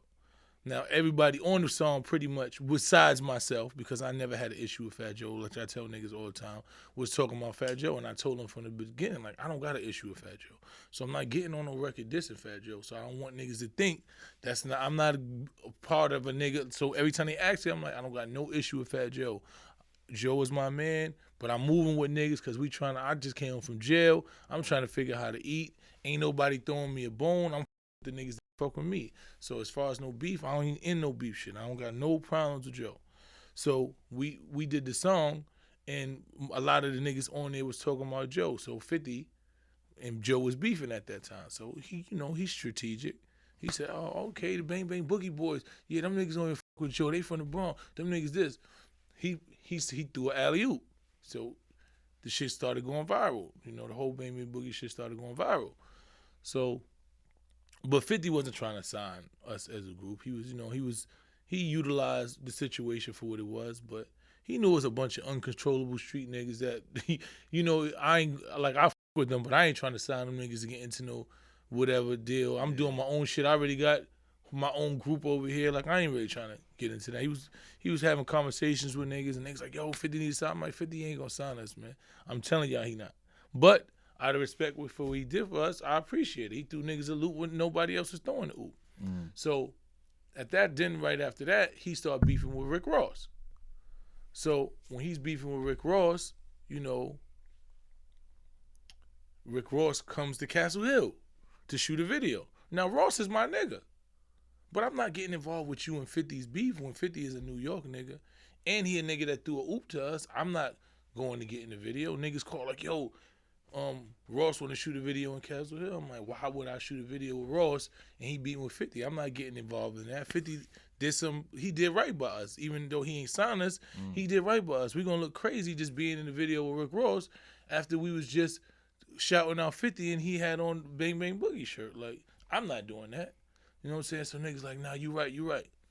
So from what I got, they say, nah, fuck that. We gonna tell him, nah, he can't shoot it here, no disrespect. But we ain't gonna shoot it. We gonna let him know that we don't want to be involved. And I'm like, yeah, that don't make sense. You like, don't involve yourself with some shit that don't got nothing to do with us. We niggas on the come up. We doing our own thing. Stay neutral in that shit. And Ross is my nigga. Like, Ross was one of the first niggas when I came home, did a verse for me for nothing. Like, yo, what you need? Boom, threw a verse on the shit. So I'm neutral. You know, and when the shit started with Fat Joe, Ross kind of moved away from me because I'm fucking with y'all with Fat Joe. And Joe told him, like, yo, don't fuck with him. You know, so that's what they were saying. I don't know if Joe said it, but niggas around him probably threw the back because me and the nigga was on the phone and he was trying to actually trying to, really fuck with me. So, but that was his man, so I had to respect it. So when niggas did the video, and Lord Tariq is in the video. So he still did the video. He still did the video. He talking with Ross, giving him pound, yo, boom, boom. They edited it with him doing that. The next day, the shit is all on the internet. Yo, oh shit, 50 co-sign Bang Boogie. They shooting a video of Rick Ross, and I'm like, didn't I just have conversation with niggas like this? Don't really make sense. Now you grown man, you do what you want, but immediately I want to make sure that I'm separated from this, because that's not how I move. I don't move that way. It's not according to how I move morally, principled. Everybody got the way they do things. I'm not saying it's wrong, right. That's just how you move. I don't move like that.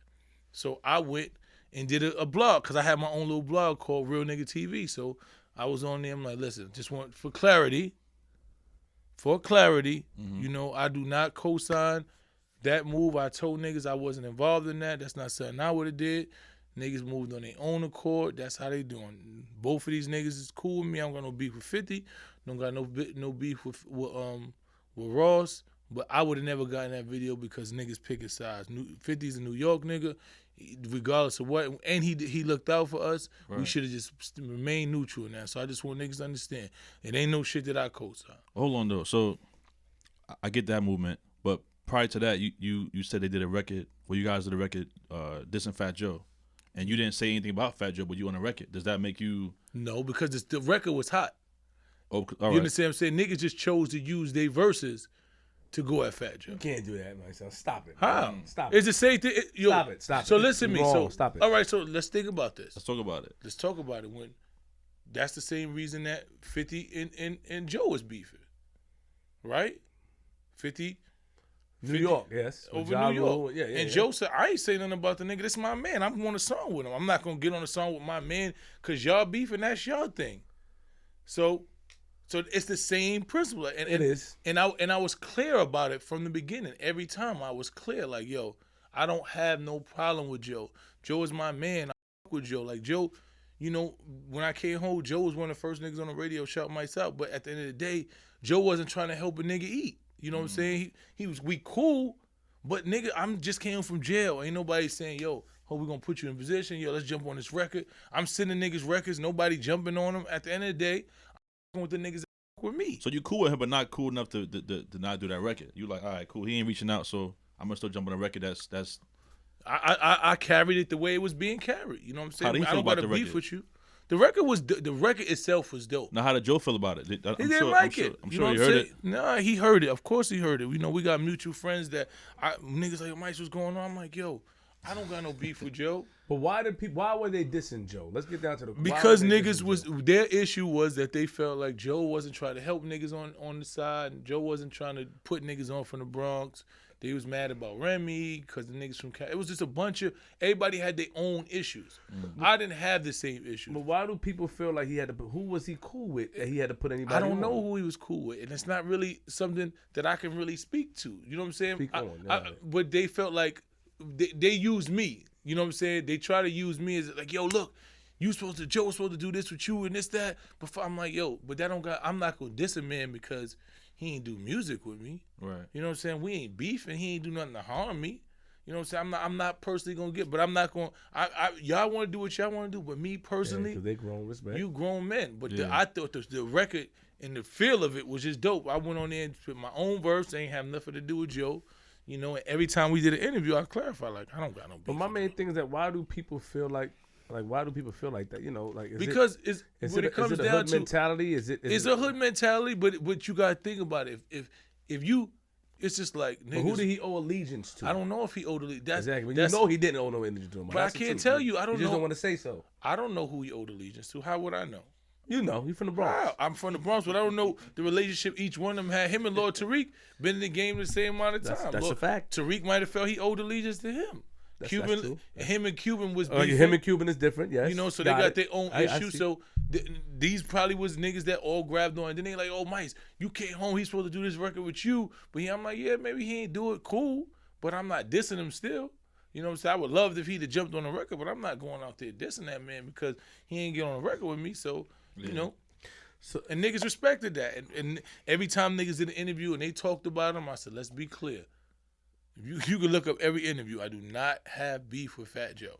I do not. So let me ask you a question real quick. So when you saw these dudes, when Lord Tariq got you said you did a blog. The blog was on your channel. What was it called again? It was called Real Nigga TV. You did your blog on Real Nigga TV. Mm-hmm. Now what happened after that? That's when y'all split up because you did that blog called out of. I don't know. It split up a little before that because S1 and Hocus had got locked up. They got snatched up, and they had an indictment. We had just did an interview for the Rolling Stone. Man got no. You look. Look at you. We got muscle. You look crazy. My son got muscle. Look at my son's scale. You think you are, boy? You on steroids? Nah, I was serious about that bar work. That bar work was serious. Yeah, my fault. So yeah, when they got locked up, it kind of left us in a jam anyway. You know what I'm saying? Because they was like the young energy, and it was us. Mm-hmm. So it kind of threw it off. And then after that, niggas like, yo, Cuban was like, yo, I don't really want to be attached to that. And then Tariq felt some type of way, and God bless the dead P.O. was like, yo, Mike, you shouldn't have did that. I'm like, why shouldn't I did it? Like, I'm not gonna allow myself to be attached to some shit that don't represent me properly. And if that's how niggas want to be attached to, cool. But you can't tell me that I gotta sit there and let this go and be attacked because I don't move like that. And it's not if that's how niggas. He felt Rick Ross's nigga. He want to with him. Cool. Rick Ross my man too. But these was two niggas that I was cool with. That I realized that jumping in that beef right there, like having a nigga being able to come to New York and grab the niggas that you co-signed before anybody just looked crazy to me. You know what I'm saying? It was something that I didn't think made sense. Yo, so real quick, when you came home from jail, like who reached out to you from who you was rocking with from before, like your original crew that you used to rock with, or anybody that you? I mean, everybody reached out. I got, the Rough Rider niggas reached out to me.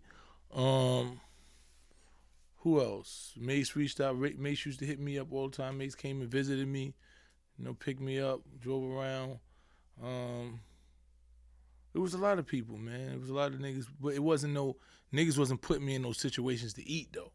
Niggas would reach out like, yo, you my man, what's up?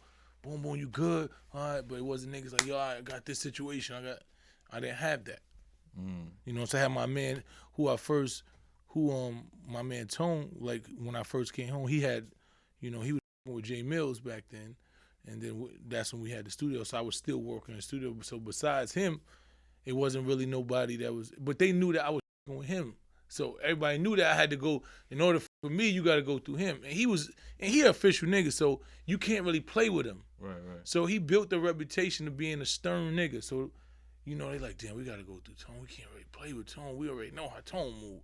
So it was like this kind of, damn, should we with Mice or not? And then if a nigga tell Tone they gonna do something or not, it turned into an issue.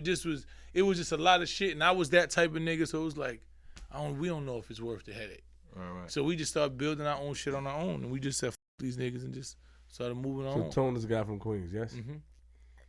I think somebody mentioned his name before. Yeah. You know Tone. I know Tone.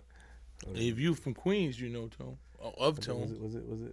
He used to with Tommy Montana. Tommy Mickens. Yeah, that was his co-defendant. Who real quick, who else did Tone manage real quick? He managed Mase. He managed Vado. That's what so Cam talked about the guy he got in a situation with Like you mentioned, over Vado. Yeah. And he said he wants to speak to Tone. Got it. Put it together now. Got you. So Tone is an official nigga basically. Pretty much. And people, he just if they give their word, he expect people to keep their word. He just lived by old school Queen principles. shit. Old school principles. You respect Queens? I respect a lot of niggas. No. I gotta ask. Don't pat. Do you respect Queens? I don't know. I don't respect no one place. I respect niggas from the place. Shit. You know what I'm saying? See. Like, what does that mean? Do you respect Queens? There's a lot of Queens niggas I with. That I respect. Like, you respect Queens. What is that mean? I got you. So all right. So you separate from that, and then what is next? Because you did the blog. I see your page actually. 10 years ago. I was ahead of my time. I just stopped doing it. You know what I'm saying? You was. I see it. I see it. Actually, I'm like, damn, 10 years ago, I see the I was date trying on to figure out what you watching over here. I see you. Yeah. You got his mother. This is gonna crazy. But yeah, it's to tell you, you know what I'm saying? You got, you know, so after you, because you like, yo, I'm not a part of that. I'm not gonna be dissing anybody. And it's kind of, it may look funny, but it's good principle and morals. You know, but why may it look funny though? Because it look, I can see what they're saying. They feel like, yo, you know, you should roll with us because you're part of the clique. But your principle and moral, it look funny. I can see both sides of the spectrum. Well, I'm just But saying, your principle and that's and why moral, you don't click up with niggas just because. That's why I realized that I don't click up with you because you do good music. Like we got to be morally aligned because I realize if you're not morally aligned, down the line the shit is gonna fuck up anyway. You know what I'm saying? Right. So not saying nothing wrong about anybody, but if we don't see eye to eye about basic morals and principle shit that the way I live by, then we don't even make sense. Because weren't we in a similar situation, Flip? But as far as like, you don't want to talk about that? You can talk about that. Okay. That's why I'm trying to ask you the question because like a couple years back, who did the record? Was it your record, the SMD record? The SMD, yeah. I put a record together with was it J.O. on it, right? Joker was on it. Yeah, Bree, a couple of people. Yeah.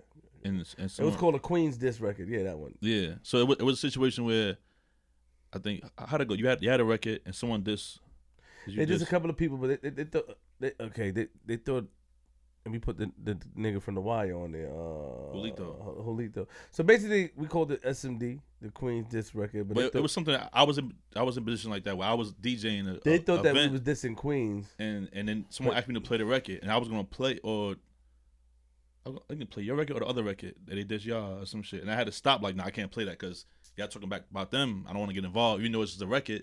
But I was in between. I was like, I can't play this shit, man. You know what I'm saying? You don't want to get involved. You don't get involved. So I was kind of in a similar situation. Yeah, and there's nothing wrong with it. They can't force you to get involved. See, what happens is, as a DJ, once you play that record, now when the niggas play their shit, then they want you to play that. Yeah. And then it comes, then now niggas like, yo, how you going? So you put yourself in a position because, you know what I'm saying, unless you all the way drawing a line with niggas and you ready to go to war with the niggas, then that's what it is, you know, so.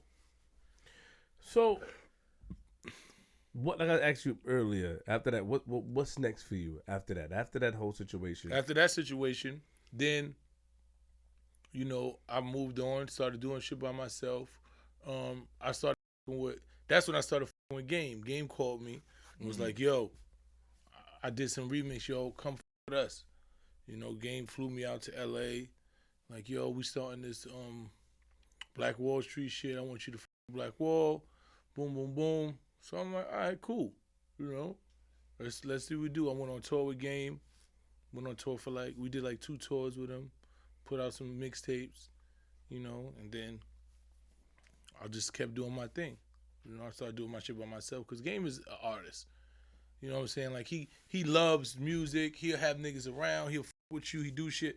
But he's the artist. You know what I'm saying? So he focused so much on his shit and he loves his shit. You know what I'm saying? Not saying that, but that's who he is. So he ain't gonna focus as much on your shit or anything else. And I realized he an artist like I'm an artist. Right. So, you know, so that's like my brother. Like, they call me, we get on the phone. Every time I do something that he fuck with, like, yo, mom, go to his house. When I go out there, he had me in the studio, listen to shit, might lay a verse or whatever. But, you know, that's still family. So. When you started getting to the whole the Raptavist situation. I want to say. Talking to Mike, I'll pull it close to you. Oh, I want to say that I pretty much started doing that when Trayvon Martin got killed.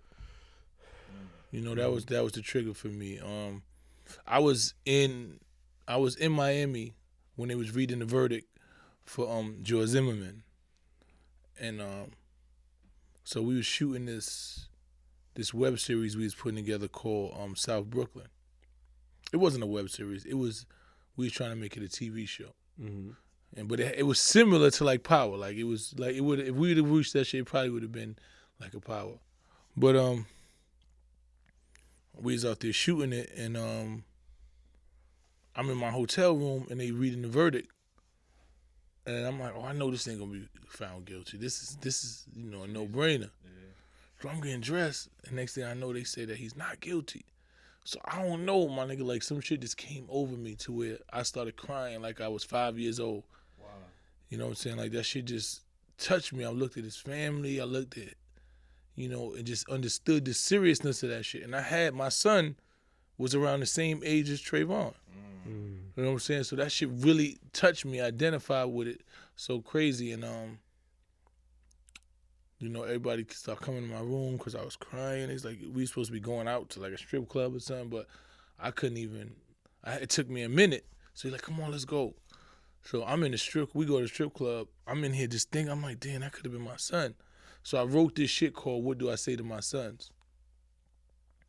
So I write it.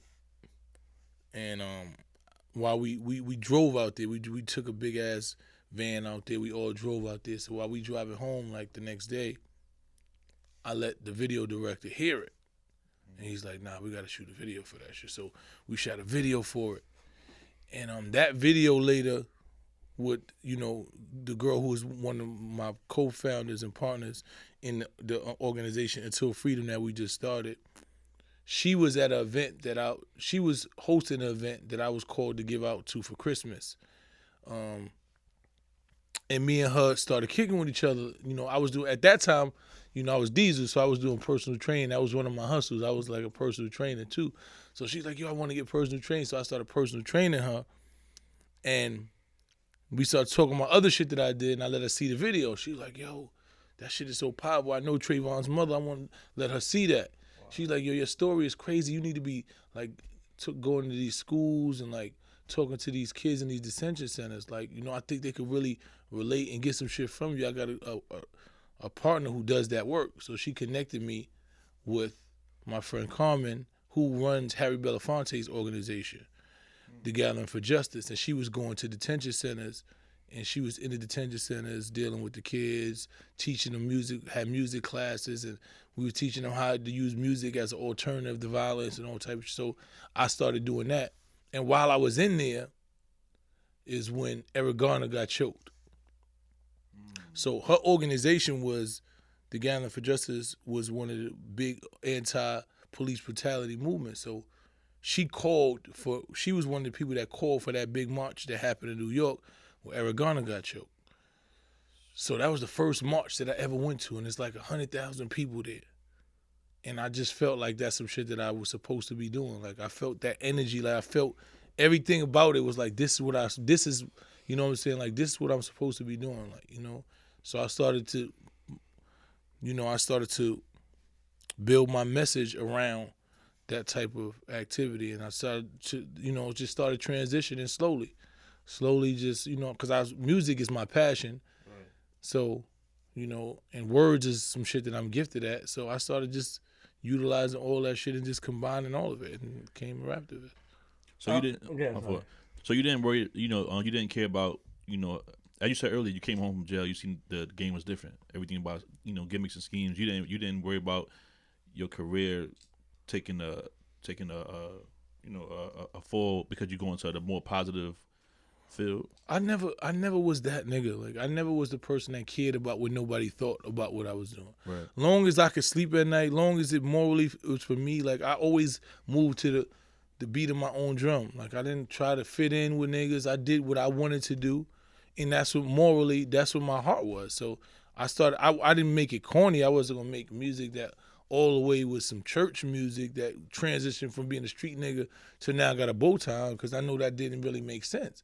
But it was a transition that I was evolving as a man, and I was still street orientated. Right. I was still from the streets. I identify with the streets, but I understand the reality. Coming from prison and being in there watching 16 and 17-year-olds come in there with 40 and 50 years, you already realize that they lied to you in the streets. So my music was already slowly transitioning from that anyway, because I'm like, damn, there's a lot of niggas in here that's in here because they was listening to Mysonne Lefty Gun in the Right Palm, and they thought that shit was cool, and they went and robbed a nigga or shot a nigga, and then they got 40 years. So in some ways, I was kind of responsible, because the same message that I was pumping into these babies' heads, they was taking that shit for real, and I was lied to, and that's how situations that I got in got me in there. So I was like, already came home with like even though my message and my music is gonna be street based, it's gonna be reality based. I'm telling you, if you shoot a nigga, you going to jail.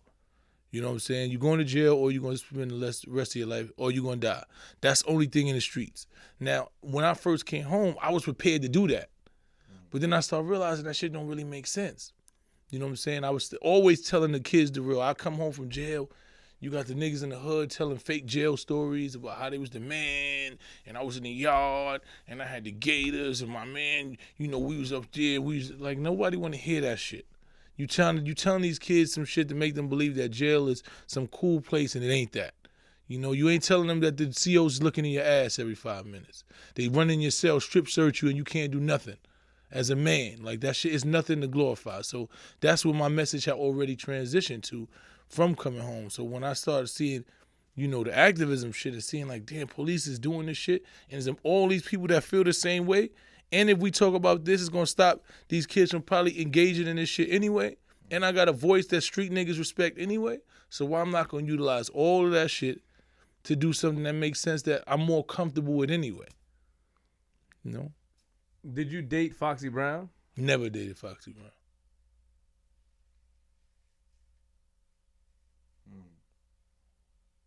Never. I don't know where they get that from. Foxy is my friend. I never dated Foxy. Did you have any relations with her? Never had relations with Foxy. You date anybody in the industry? I mean, I dated people in the industry. People from the Bronx? In the industry? Bronx? I don't know. I don't know if there's nobody from the Bronx in the industry. Well, think. Take your time. Think. I don't think it's somebody from the Bronx in the industry. So you didn't... Gee, tell them who. So you didn't touch Foxy Brown, or you didn't touch her? Never touched Foxy. You sure? Positive.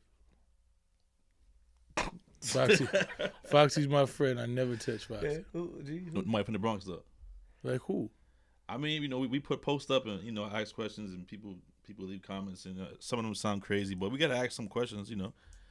You know, people say Cardi, I don't know. I never fucked with Cardi. Cardi is like a friend of mine. I never fucked Cardi. I like a couple of my mans used to fuck with her. I know a nigga that used to fuck with her, but nah. So who you fucked with from the industry then? I don't know. Like, I don't really do that. You know what I'm saying? If you ain't asking me a question, say, yo, I heard this, I'm not doing that. Flip. I'm not. Who did you like? What you mean? I liked a lot of people. Who? What you mean? Who did you like in the industry? What female did you like that you were acquainted with?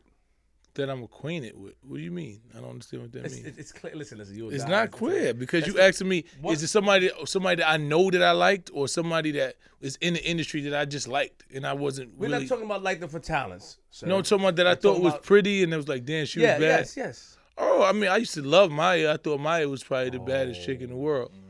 You know what I'm saying? Who else? Maya was nice, though. Maya, she's still nice, though. Yeah, she's still You know got what it. I'm Have you ever came across her before? I was at when her and Mase did the Rugrats video. I was in LA and she was in, and I was just staring at her. Your Mase like, you can't keep watching her like this, man. I was like, I just love her, but she wouldn't come out of her trailer so I could kick it to her. Like, I never got a chance to spit it to her, but she came out a few minutes. She waved and she smiled, you know, but that was it. But you did talk to somebody some people in the industry. I mean, there's a couple of people in the industry. You don't tell, basically. Yeah, that's not my thing. And if you had the information, you asked, I wouldn't lie. But if you don't have the information, nobody at 106 in Park and none of that type of stuff. Nah. Nobody at 106. You smiling for? Because you stupid, man. Nah, I'm just throwing things out there. Nah. You know, things in your field. You know what I'm Those saying? are people that's cool. Like, Free is cool with me. Like, no. No. There's a lot of people after Free. I don't like Roxy. Me and Roxy never have a relationship. I'm talking about Free. Now, me and Free is mad cool. We never fucked with each other. Like, Free is like sister. People really liked that though. She was, of course. Free was. Why would you like Free? I was in jail when Free came. Like, she was that deal. She was official. Yeah, Free was that deal. So now you said something. Let me ask you a question. You got a lot of questions. You see how you said? I do. Let me ask you a question. I do. Now, let me take my time with this because the first question I want to ask you is, what was your issue with Troy Ave? I know you talked about it before, but what was your issue with him? My issue with Troy Ave was it was a couple of things. We had a couple of interactions that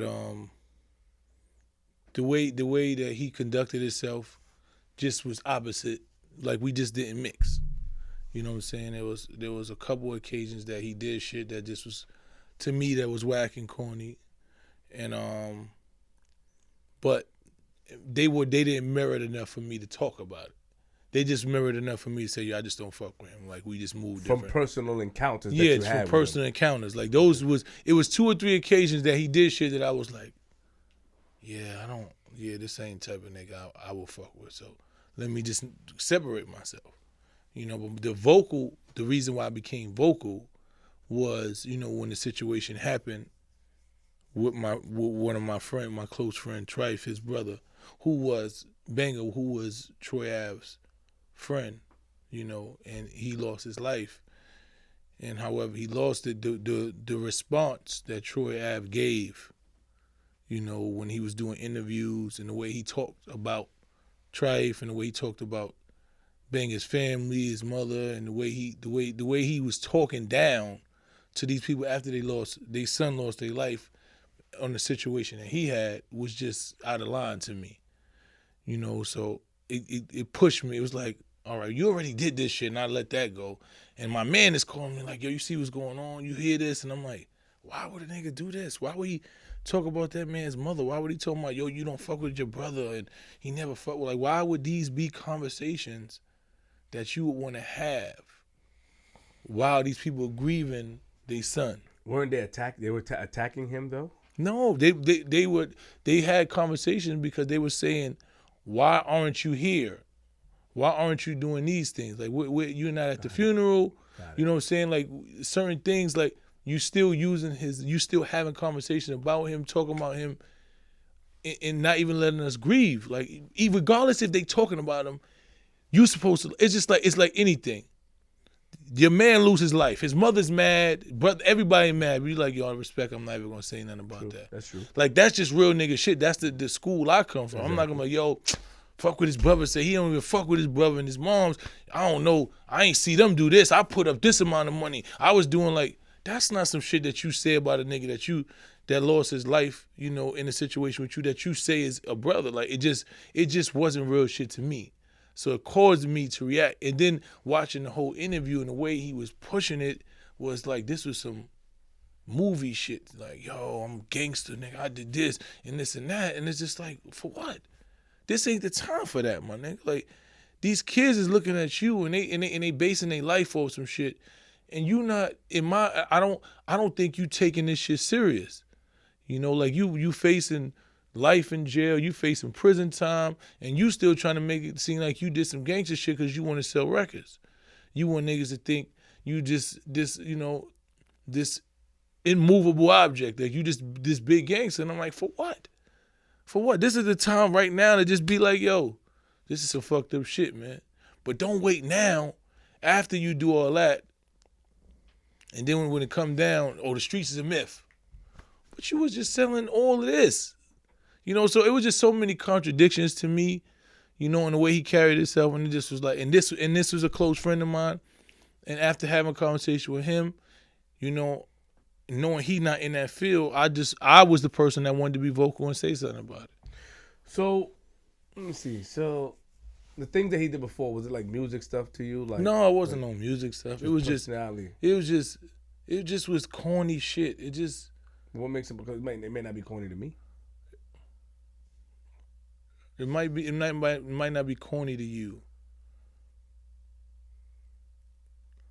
It's just corny shit, man. It's like, you don't think you overreacted. You don't think that. You don't think you. Because sometimes when we come across somebody based off of his, because I've been around him before, I can see a type of, he's cool, but I can see what type of energy that he might give off. I'm saying, like, is it a conversation? It's a conversation.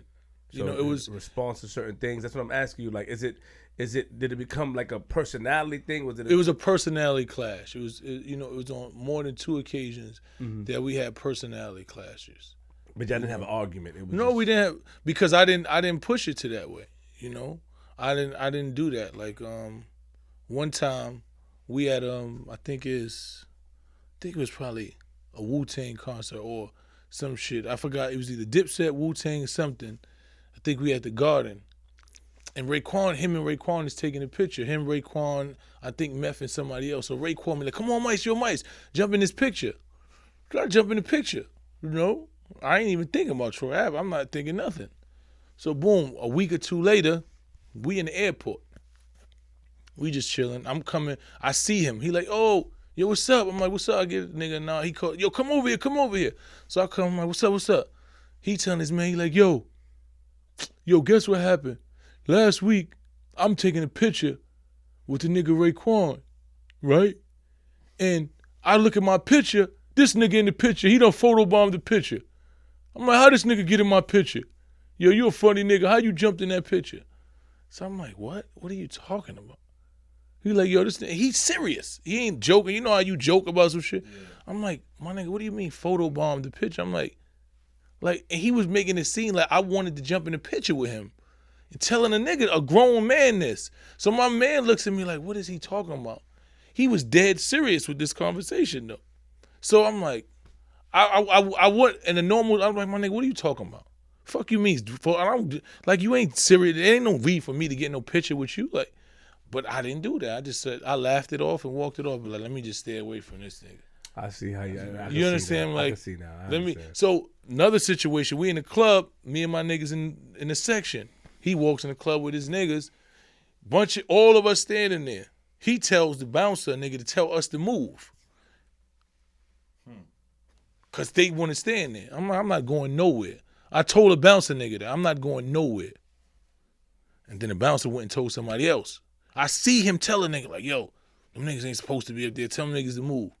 Corny shit like that. You know what I'm saying? But I know you ain't coming over to me, and then you know you did some sucker shit, so you don't come give a nigga a pound. It's just sucker. Just the way you move is just different than the way. Moving? No, I wasn't going nowhere. You know I'm not going nowhere. I didn't know if the club. Come on, Flip. Nigga ain't gonna make me. I'm not going nowhere. I just wanted to prove that I can see why you was in the streets. Yeah, it came out. I'm not, so yeah, I trapped you. Welcome. I'm Vlad Jr. now. Yeah, no, but that was. But at the end of the day, but it just was shit like that. So I say, you know what? We not the same type of dude. So I don't want. I know where I'm willing to go about something. So I'm just gonna stay away from you. So what were you vocal about? You know, I saw a couple of things in 105 and a couple of things. Were you vocal, you know, about how he handled the situation and how he portrayed to be a tough guy? Mm-hmm. And we all are aware that the situation that transpired is on camera, yes? Mm-hmm. We all are aware also that he was able to come out of a situation. He got hit, but he came out of the situation with his life. Then there's another situation where something attempt on his life where he was driving and he came out of that as well. Mm-hmm. And why? What do you think? You think that his message should be something else instead of him being, because he did say the streets is a myth. Do you think that his message should be something else? He should be more humbled. Do you think that? Because Tupac, after he got hit, he turned up as well. Yes? Yeah, I understand exactly what you're saying. Thank you. I appreciate you being honest. So what I'm trying to say is there's a level of authenticity that certain niggas be lacking. I'm like, I feel like I'm a good judge of that. You know what I'm saying? And it's a lot of niggas in the industry that feel the same way. Like if you speak to 90% of the real niggas that's really in the streets and the industry, they have the same conversation about them, man. And they niggas don't talk about it. It ain't some shit that niggas actually say because it's like whatever. But most of the niggas feel the same way. So we just conflicted. Like the way his message was, like you see, he was the nigga that come home and tell the niggas, yo, I was in the yard, my nigga, and I had this, and me and my man was backing it out, and we was about to cut these niggas because we gangster. And I was the nigga like, yo, hey, they don't need to go to jail, my nigga. Like, ain't nothing cool about that shit. That's some sucker shit. So our messages is different. You understand what I'm saying? Our message, Tupac was talking about shit in his songs, and he was making, but when he was having interviews, like, yo, these niggas almost took my life, my nigga. I see. You understand what I'm saying? Like, when the reality came and niggas was talking about, he was like, yo, this shit was real. Like, you know what I'm saying? I like, yo, these niggas backed out. I backed out this. And I like, nobody want to hear that shit. Like, you doing that, that's for you. You want to do that, but you lying to these babies, man. Because 9 out of 10 times, you just got lucky. Nigga, you supposed to be dead. If nigga shot you in the head, you minister. No, I'm not trying to be. If a nigga shot you in the head, you take that shit as a prayer. Right or wrong. Facts.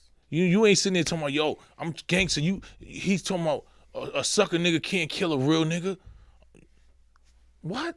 Sucker niggas kill real niggas every day. Those how real niggas die. The other real niggas don't be killing them. Real niggas usually be on the same page. A sucker scared nigga or shoot a nigga in the back and run up on him when he ain't paying attention. So the messages was wrong. Like, at the end of the day, that man got to live with his own karma, you know, and he got to deal with that however he deal with it, you know, and that's it. Would you have ever have a conversation with him? I don't feel like it's nothing for us to talk about. See, I have to get at you about that. I'm just being honest as a man. Because you pushing a message to the youth, so why you can't show that you're able to push egos and pride aside and have a conversation with a man and basically reason with him and let him know how you feel personally. Farrakhan said everybody ain't gonna get along.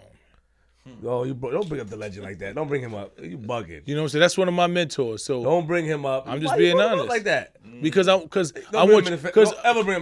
want you when you talk about my message, I'm telling you one of the men who have the same message. That's about brotherhood. But he's not against sitting down with someone. No, see, that's the difference. He's not against sitting down with somebody. He tried to bring 50 and Ja Rule together. No, I hear what you're saying. He's not against. But what my thing is this: I personally, I'm not there yet. Respect. Because there might be a time when I'd be like, you know what?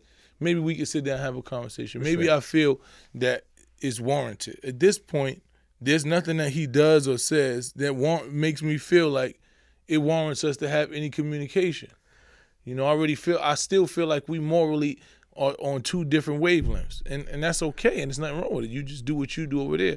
You have no comments basically on how the situation is being conducted as far as the song he made, as far as the case. You don't have I don't want to talk about the case because I told Trey, you know what I'm saying, that I was not going to talk about that anymore. You said a line in the Funk Flex Freestyle G. Can you hand us the line that he stated? It all started when the snitches get glorified, when they ain't killed Alpo after Rich Porter died. Mm-hmm. Break that down for us. I heard that. That line caught me. I felt that's a pretty brave. You know, because Alpo's running around taking pictures of people. Yeah, I know. He's out here. Yeah, he's out here. So I don't understand. And people get mad at me. You know, shout out to, like, once again, you know, I don't know how you feel about my man, but he sent the message for you. But, you know, King Erna and Leak Moss, you know, they get, you know, in Rock, they get upset saying that I'm glorifying rats. But it's not glorifying rats. I don't glorify a rat. I feel that a lot of people say things about Alpo. Yes. We know Alpo told, yes. Now, when I had a conversation with Alpo on the phone with Paparazzi Po, and we're going to get into that, is, you know, he was stating that, you know, he did what he did, just trying to live his life. And he also stated something about Rich Porter, which I'm not here to do that back and forth because I don't really know anything about Rich Porter. I don't know what type of person Rich Porter is. Only the people that was there should be able to talk about that. That's not my place. But what I'm saying is that people talk about him, and he's going around taking pictures with people. He is. Putting his arms around shoulders and taking pictures. Yes? Yes, sir. So we can't really blame anybody for glorifying him because the people that were complaining, like you said, nothing happened to him. How do you feel about that? I mean, you still can blame. It's like I tell you, if you, like I told him earlier, if you a rat and I call you a rat, you can't get mad at me because you ratted. You did the things that classified you as a rat. What is a rat to you? A rat is someone who is not willing to deal with the consequences of their own actions. So they tell on someone else so they can deal with the consequences of theirs.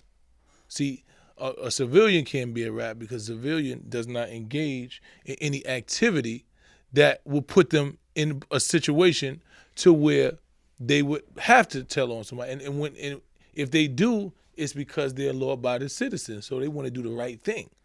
But when you are in the streets or you engage in activity, not even in the streets, if you work here, if me and my man say, yo, we're going to do this and that, and then somebody come and say who did it, or tell me, oh, I'm going to do this to you, and you like, all right, it was him. It's because you're scared to deal with the consequences of what you did. You understand what I'm saying? All right, you telling because you want to get lesser consequences for the shit that you did. So that's not honorable to me. There's no integrity in that. So if that's the type of man you are, and you conduct yourself and you do things that lead to being called that, then you got to deal with that. That's not on me. You know that's a title that you earn. You can't tell me anything about that. But why go out your way to point it out if we know it already? Well, if you don't, I mean, every time you say something positive, I'm gonna say, but he's a rat. Because to me, I didn't say that because positive. I just say taking pictures. No, I'm talking about anybody. Whenever somebody go, because you can't tell me, oh, nigga, Poe is one of this and that, and you glorify him. And I'm like, but Poe told on everybody. Rats are various medium-sized, long-tailed rodents. Yes, that's what it is. That's for the rat. Yeah, that's the Webster's dictionary. But the Webster Avenue dictionary. Webster Avenue dictionary is the one I gave you. Do you know about King Erna? Have you ever heard of him? I've heard of him. I'm not really in tune with him, but I've heard his name a few times. And have you watched? You heard about the whole honor snatching and stuff that he does. Have you ever heard that? Like I heard something about. I'm not really in tune with the brother, but I hear that he seems morally sound. Yes. From where? Yes, I feel like he come from the same ideology and school that I come from, like basically when I hear. And I noticed that he snatches honor. Basically, I think he does it a little bit more vicious. It causes issues because story. We had King Erna up here for a show called On the Line, where we take live calls, and Paparazzi Poe called me with Alpo on the phone. Now Alpo stated that I heard you have King Erna up there. What do you want me to do? I said, yo, you guys can't come to my studio because one, you need a password to get upstairs, and two, I'm not with, this is my business. And both gave me their word they wouldn't do it. You know what I mean? Alpo told me what he told me. I was on the phone for him about 30 minutes. And, he told me about Rich, how he felt about Rich, how people glorifying Rich, but Rich was like him, except for the telling part. As far as like, because they made it seem like Rich was, this is what he told me, all the stuff he told me. So I'm like, all right, I'm just listening. Okay, cool. And they gave me a word. So long story short, Paparazzi Poe ends up outside though. He didn't do anything, but he took a picture of King Erna being here, and I got offended because, and today everybody was on live today, and I was offended because it's like you gave me your word, and Leak Moss and King Erna and Rock, these dudes came up here and they respected my home. My son was up here too. But that's the shit that paparazzi do. He do corny shit like that. Well, hold on. I seen him do it a few times. I was mad. That's his thing. He go to where you at, supposedly at. He take pictures. Like that's his thing. I was mad at him, but then some people also felt that I was just mad at Poke. I'm like, yo, you gave me your word, but he didn't do nothing. But I felt like you shouldn't have came to the studio. Yeah, because what you did was you made it seem like you put these people in the situation because he told you wasn't coming. You probably said, yo, ain't gonna be none of that shit here. These niggas come here. And if you would have told them, they would have been prepared for that. But don't make it seem like you taking pictures of niggas and you on them and you could do something to a nigga. Like what you doing is you fucking up the credibility of another man. You know what I'm saying? Both of y'all. He fucking up what you say, what he told you as a man, and then he trying to make it seem like these niggas is somebody he could have did something to. But what I'm saying is that real quick is that when I spoke to him today, because he got on live with me today, and because King Erna did something about Freaky Zeke. Freaky Zeke was on the show, was going viral. He did something about that honor snatching, whatever. Paparazzi Poe got on live with me today, asking me about why I'm letting King Erna speak like this, and I got upset at him, and I said, you came to the studio, you gave me your word you wouldn't. That's it. And he said, yo, but Flip, if I didn't respect you, I would have did something. So I was in the middle because it kind of made sense to me. Like, he didn't do nothing, but you still shouldn't have came to the studio. I didn't even know I didn't even give you the address, but apparently we booked him before, a long time ago. We booked him, and when we booked the homie, he wasn't able to come, so he still had the address from my old producer. Yeah. And then he said, I sent you the picture in private because I was on live one time right over there where you were sitting on live talking to the people about the situation. And he sent me the picture like I was outside of King Erna. I got pissed off. Like, why it threw me off because I'm like, yo, you violate. But some people feel like that he didn't violate because he didn't cross the line. How do you feel? I mean, that's everybody. For me, if you give me my word that you're not coming here and you come regardless, what you do is because if you give me your word as a man and I give somebody else my word based on what you told me, then it puts me in a situation like maybe I'm trying to set you up, Make him look funny. make you look funny. Like you said, you know, you don't even. You said you didn't give them address, nothing. Them niggas just show up to my spot. Yeah, they could have did something to me, and the nigga like, yo, that's what y'all doing. Like now, cause I'm gonna feel some type of way. I'm like, oh, this nigga. First of all, you did some sneaky shit because you ain't even get out and approach niggas. Yeah. You taking pictures from in a car or undisclosed places where niggas don't even see you, and you making it seem like you did some gangster shit. You know what I'm saying? You doing some 6ix9ine shit. You coming to the block and you standing there. I mean, that's just how I would see it. Understood. And I would feel some type of way, like, damn, Flip, what's going on? Like, you know what I'm saying? Like, what's going on? Nigga pulling up on me. Like, that's what y'all niggas trying to do. Like, niggas trying to get the drop on me. Like, nigga could have put you in a real situation. I agree. You know what I'm saying? So people saying, nah, he. But I have a rapport with him because, like I said, like when I was on the island for the day that I was on there, you know, he showed me a lot of love. You know what I'm saying? So I don't understand what people don't like about him. I have my own relationship with paparazzi. I rock with him. I have a personal rapport with him.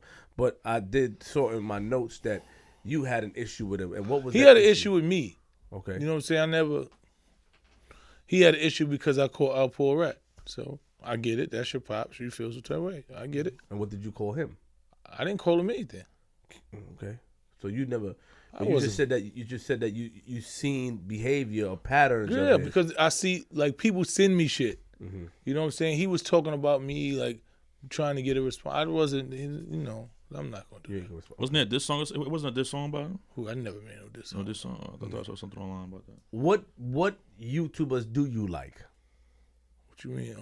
What YouTubers do I like? What YouTubers did you say that you like? Because somebody asked me a question, and I really don't like saying this dude's name because he threw shots at us. And regardless, even though he showed me love, I just feel like shots is not necessary. I feel like you shouldn't have to throw shots to show love. To show love. I feel that's me. I feel I never in my come up. I don't really know about YouTube. Hold on, slow down. Let me. You don't like my speech? No, go ahead.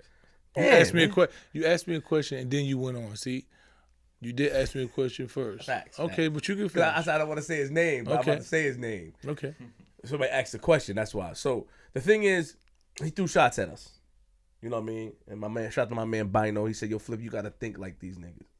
You know what I mean? And I said, well, why? Before, he said, yo, you know, you're going into a lane like that. And I said, why? But why would he throw shot at me? Anyway, a week later, he said something about how we do interviews and stuff. And I didn't really like it.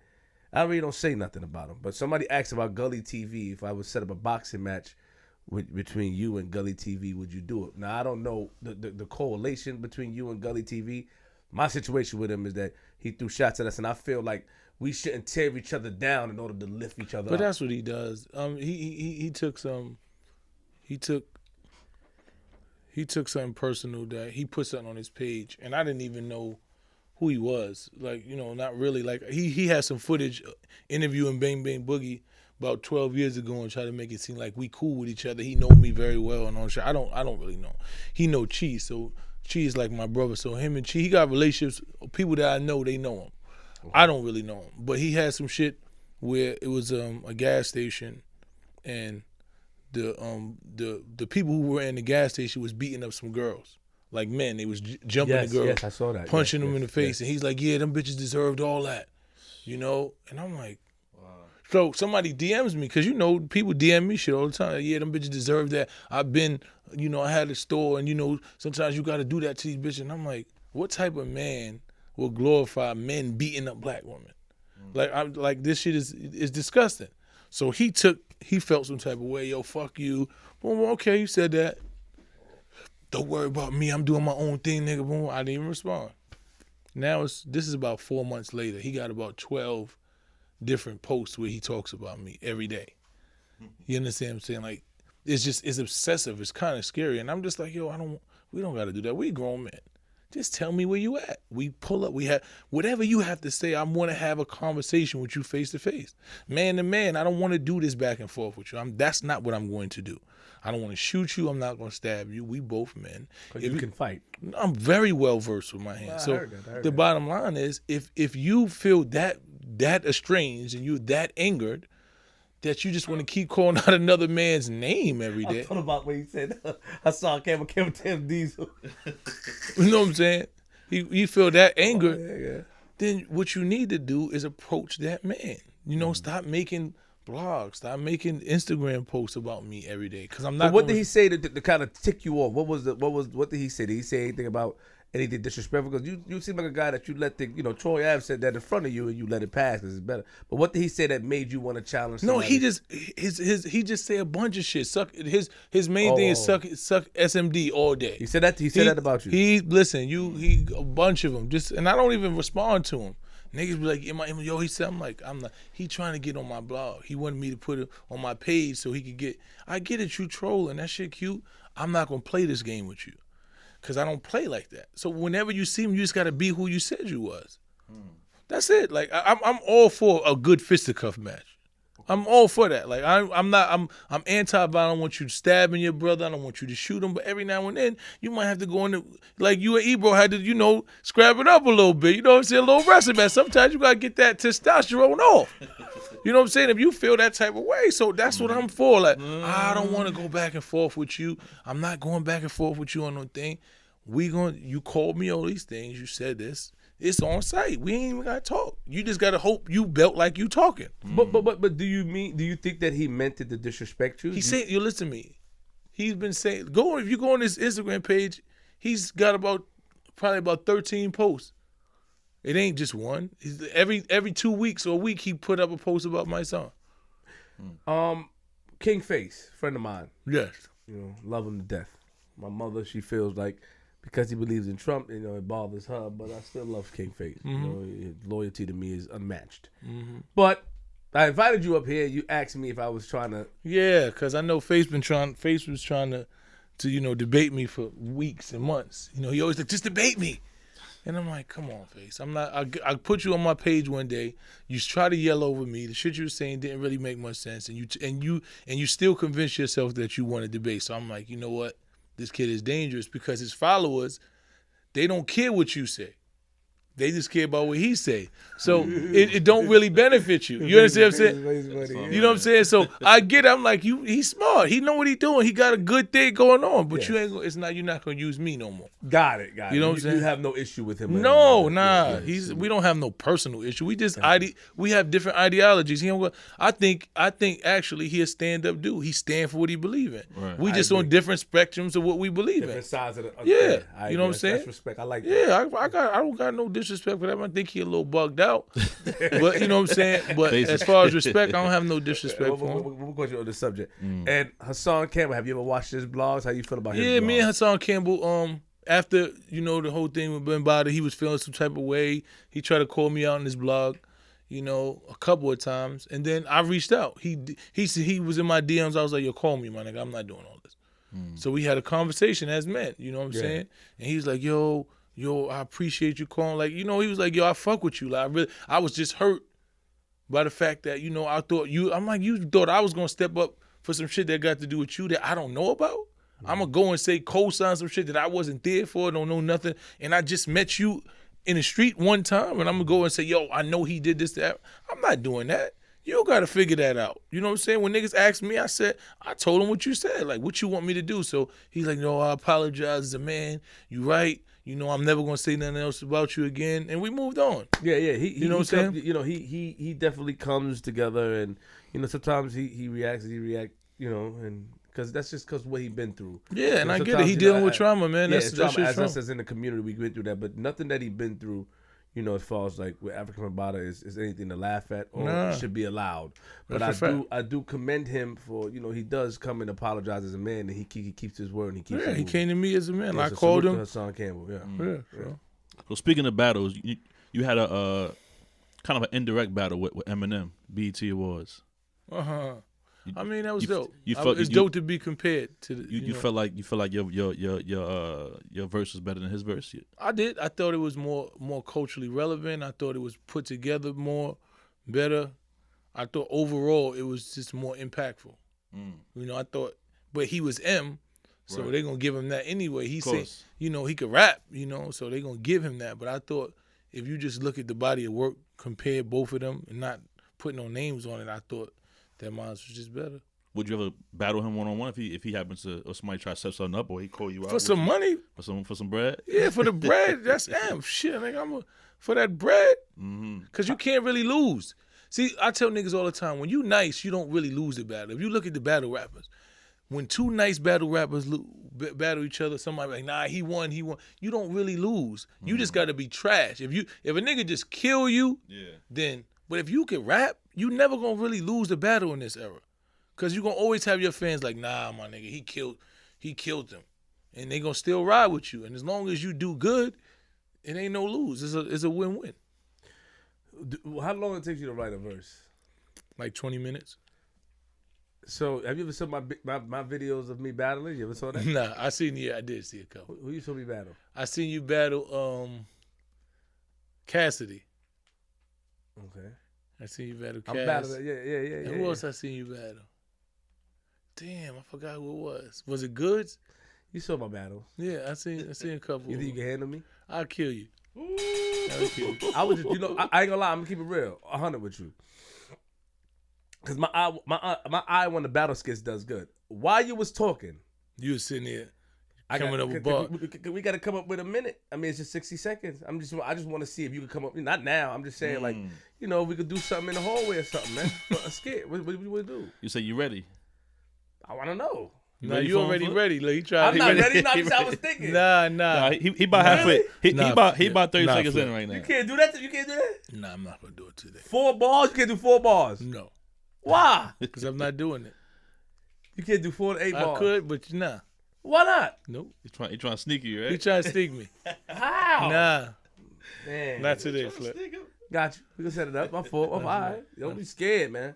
Do your thing. Don't be scared. I'm just saying. I was looking at you, thinking about some shit things. Yeah. Go ahead, G. So fast forward now. I heard you. Your son and your cousin do music now. My son, my or nephew is a cousin. My brother and my son. Brother and your son. Got you. They both dope too. So how you feel about that? Them doing music? I love him, man. My little brother's one of the most fucking lyrical people I ever heard. Like his punchlines is phenomenal. My son got his own little wave. You know what I'm saying? He got that new wave, but it has substance in it. So, and he just getting better and better every day. So. What kind of dad are you though, as far as his career? Are you playing manager or you? I'm letting him dictate. I'm letting him work, cause he think, yo, you dad, you know this person. Nah, you got to put your work in. I'm not giving you nothing easy. When you show me that you working, cool. Then I'm, when I see that I see that he look like he's serious now. So I'm gonna step in and tweak shit and get him the right places and make sure the shit right. But I just had to make sure he was serious and not just like, well, my dad is a rapper, let me rap. Right. Nah, we ain't doing that. Like, if you serious about it and you putting your own money, time, energy, and you putting real shit into it, then I'll support anything you do. Why you took out the, you had a Don Q and A Boogie question. What happened? He answered that? I didn't see it. Nah, I just... Just because I saw the block party every year, hybrid. So what happened to the question, G? G, I ain't removing questions and shit. What's up with you, G? I ain't really had nothing too crazy on that one. Oh, you just wanted to ask how you felt about them? Nah, I mean, I know he's from Highbridge. I want to just, but I didn't want to ask a regular, that was a good question, actually. It's a throwaway question. Those the boys. Those are my young boys, man. I fuck with them long. Yeah, that's it though. It wasn't. It wasn't. It wasn't. I'm ready. That's fair. It wasn't. That's why I raised it. But on a positive note, I heard you do like a block party or something every year too, as well in Highbridge. You got something you want to talk about that? Yeah, it's Miriam Day. Like I do it. I think we're going on our 5th annual next year. We've been doing 4 years straight, man. It's just something to bring the community together. Give the kids. We do face painting, basketball games, give out food, give out toys. You know what I'm saying? Just a whole day of just community engagement. Some years we lock the whole block off. Some years we just do the park. But it's people that haven't been in the hood in years. They all come back. They wait. Like, when's Miriam Day? So it's like you see people that ain't been there in like 10, 15 years, and they all come to the block. And it's a good day. We don't have no problems, no fights. You know what I'm saying? Everybody it's like one of those days that everybody like, look, we got to be on our best behavior. Right. Until the cops come and like they killing out the park because it's dusk. And that's usually when most issues come, because they be like, yo, why you fucking with us? We just chilling. But they're like, nah, y'all can't. There's 1,000 niggas in this park. Y'all got to get out. But other than that, it's a dope day. It's a certain day the year that you guys I usually do it like the second Saturday in August. Gotcha. Okay. Gotta try to come this year, man. Yeah. I'm scared. Yeah. I'm scared. I'm scared of the Bronx. I can't. You I can't good do when it. you with me? You I good, ain't going to Flip? the Bronx. I hate the Bronx. Flip, man. you It crazy good. You over there, good, man. Flip. It crazy. I had trouble with the Bronx as a kid. I didn't go back over there. Word? Now you good. Well, when I was younger, they told I wasn't from the Bronx. See, that's the thing. I didn't like that, man. They try to start fights with you in the street. That's some bugged out stuff, You man. come everywhere, man. I know, but yeah. Trouble man. follows you, Flip. I have 2 more questions for you. The first question is, what was up with Joyner Lucas situation? It wasn't no situation. It was hip hop. You know what I'm saying? Like, I think Joyner Lucas is a dope artist, and he felt some type of way because when he was battling Tory, when Tory came with that verse, I was like, nah, I ain't gonna lie, my nigga. Like, I fuck with Joyner, but Tory might have bodied him. You know what I'm saying? Like, real shit. Like, he might have killed him. And then he came on my page like, oh, you just mad. Because I had remixed his I'm Not a Racist. And niggas was fucking with it. A lot of people was like, yo, this shit might be better than original. So he took that personal. I just remixed it because I love the concept. But I just felt like the way he was talking about it didn't come from the perspective of a real young black nigga in the hood, like the way we be thinking. He made it seem like the white niggas we just stupid, we dumb, we glorified negativity, we niggas, and he was using all this type of shit to understand why white people don't fuck with black people. But the way you was talking about the black nigga didn't make sense. It was like, nigga, we got real issues with y'all. But he never talked about that. So I felt like I was more versed to talk about that than he was. So I took that and I made a verse out of it. And and everybody was fucking with it. So he's like, oh, you just mad because you didn't make up I'm Not a Racist. You still mad that you didn't come up with the idea. So I'm like, what? You mad because I said Tory verse is better? So I'm like, all right, well, listen, let me jump in this now. You don't open the door because I wasn't even going to say nothing. But let me get a little target practice. You know what I'm saying? So I threw a verse out there. He didn't want to respond. I knew he wasn't going to respond because it didn't make sense. And last question, where do we go from here? Where do we go from here? My song, where are we going from here? Listen, man, I got so many different things. I got a mixtape dropping on Martin Luther King Day. I got a whole civil rights organization that I co-founded with 3 of my partners, Tamika Mallory, Angelo Pinto, Linda Sarsour. We create our own civil rights organization. I got an initiative called Raising Kings where I go to different schools and deal with at-risk youth. I'm creating a whole curriculum, called the King Curriculum, which I'm building young men and retraining them about manhood, because if you look at these young dudes, what they think manhood is now is not even really what it is. So I'm creating a whole agenda and a whole rite to passage for young kids in school. What else? Also starting an anti-violence organization that I want to start in a violence interrupter organization where pretty much we take the young dudes that's in the hood that ain't got nothing to do, but they got street credibility and they out there doing bullshit, utilize that same mentality to stop the violence instead of being the ones, and we paying them to do it. Because the bottom line is most niggas just want to get paid.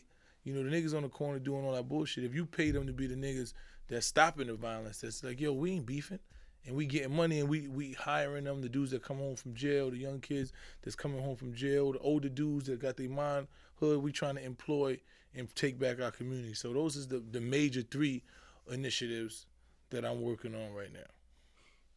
I don't know if you're familiar with it, but and I'm going to Mississippi. You heard about what's happening in the jails in Mississippi where they got the riots. They about 8 people are dead in Mississippi right now. They on lockdown. They had big riots. It's been all over. So we doing a major action at the jail on Saturday. Wow. So I'm flying out there tomorrow. I don't know if you know this. That's dope. There was a guy up here. I don't know if you probably heard him named Shyne. We interviewed him. Yeah. And we were talking about Malcolm X. Mm-hmm. And it sort of went viral on YouTube. There's a lot of blogs that, because people got mad because I said I wanted to do a Malcolm X debate with 10 people in a secluded area, not without a crowd, because the guy Garfield that was on there stated that some things that just was a little crazy about Malcolm X. He felt that he burnt his own crib, and all this type of crazy stuff. And then, Nation Islam responded saying that they need to be a part of this debate. And oh, yeah. My brother Nuri Muhammad definitely should have been a part of that. it didn't happen yet. Okay. Nuri came up because he was up here like a couple of weeks doing interviews based on the whole they killed Malcolm X theory.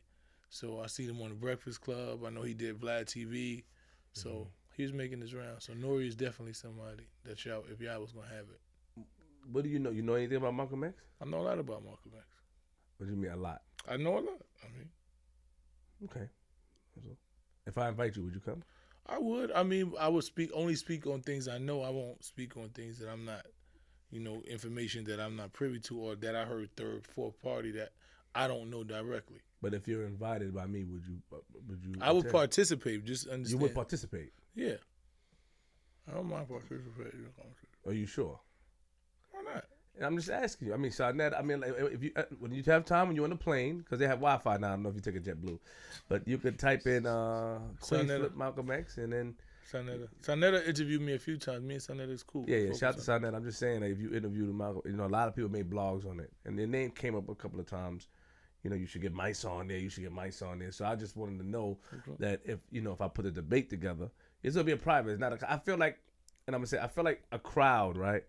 Too much emotions when it comes to Malcolm X. I don't want to be in the middle of some type of crazy, strong Bronx niggas, Harlem niggas, and I'm not in the middle of that. You just want to hear Yeah. I just want to hear what people's opinion. For real, it get real. No, listen to me. Niggas will kill you about Malcolm, B. Huh? Niggas will kill you about Malcolm. I know. That shit's serious, B.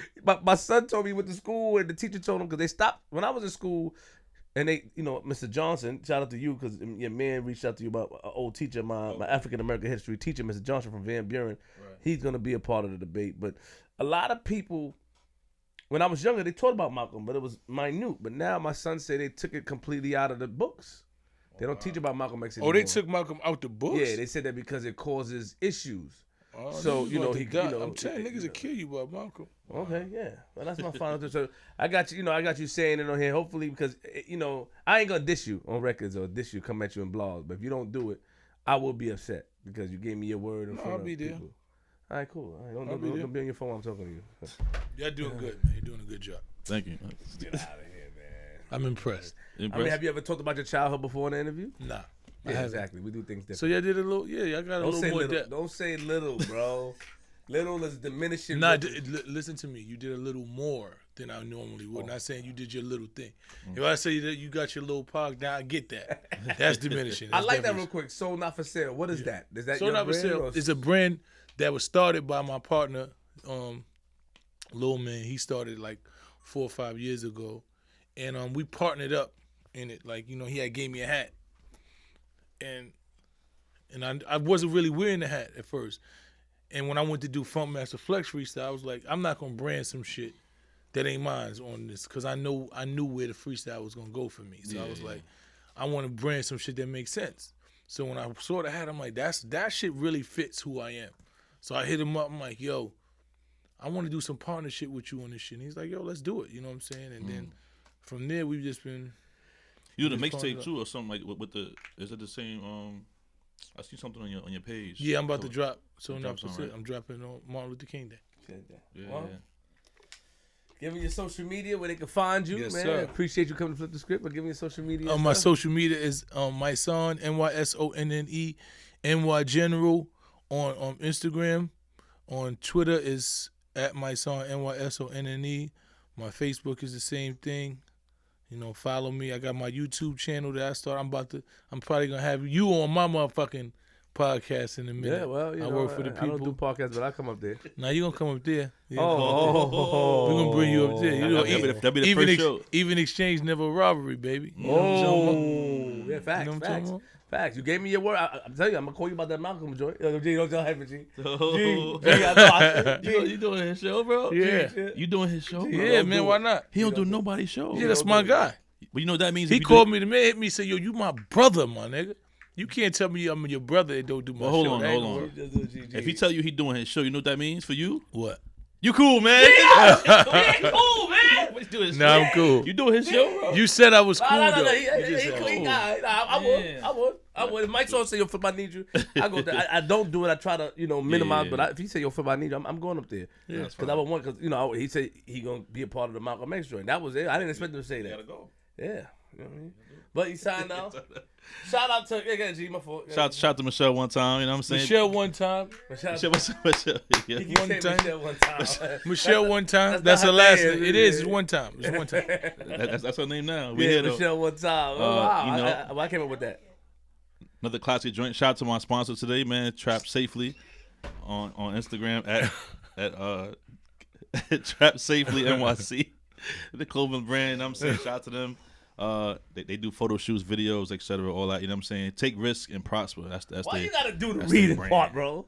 I didn't pay extra for that, bro. I'm showing people I can read. I went to college, man. You know what I'm saying? You did. 5 Towns College. You know what I mean? Holy Cross High School. What up? There man? you go. You know what I mean? What? What's up? What we gotta do? Shout out to Basco and Ebach. Shout out to Ebach. Shout out to the in homies. there. Yeah, of course. And Ebach, he come in and he makes sure things is moving around. All the You know what I'm time. saying? We working on a big project. I try to, we're gonna talk after a little bit. I'm trying to Don't try to get me on camera. Yeah. Don't try to Get get me on camera. And But get the but shout out to Ebach. We gotta show him love, man. Yeah. He out here putting a lot of work in behind the course, scenes, of man. course. To keep the studio running.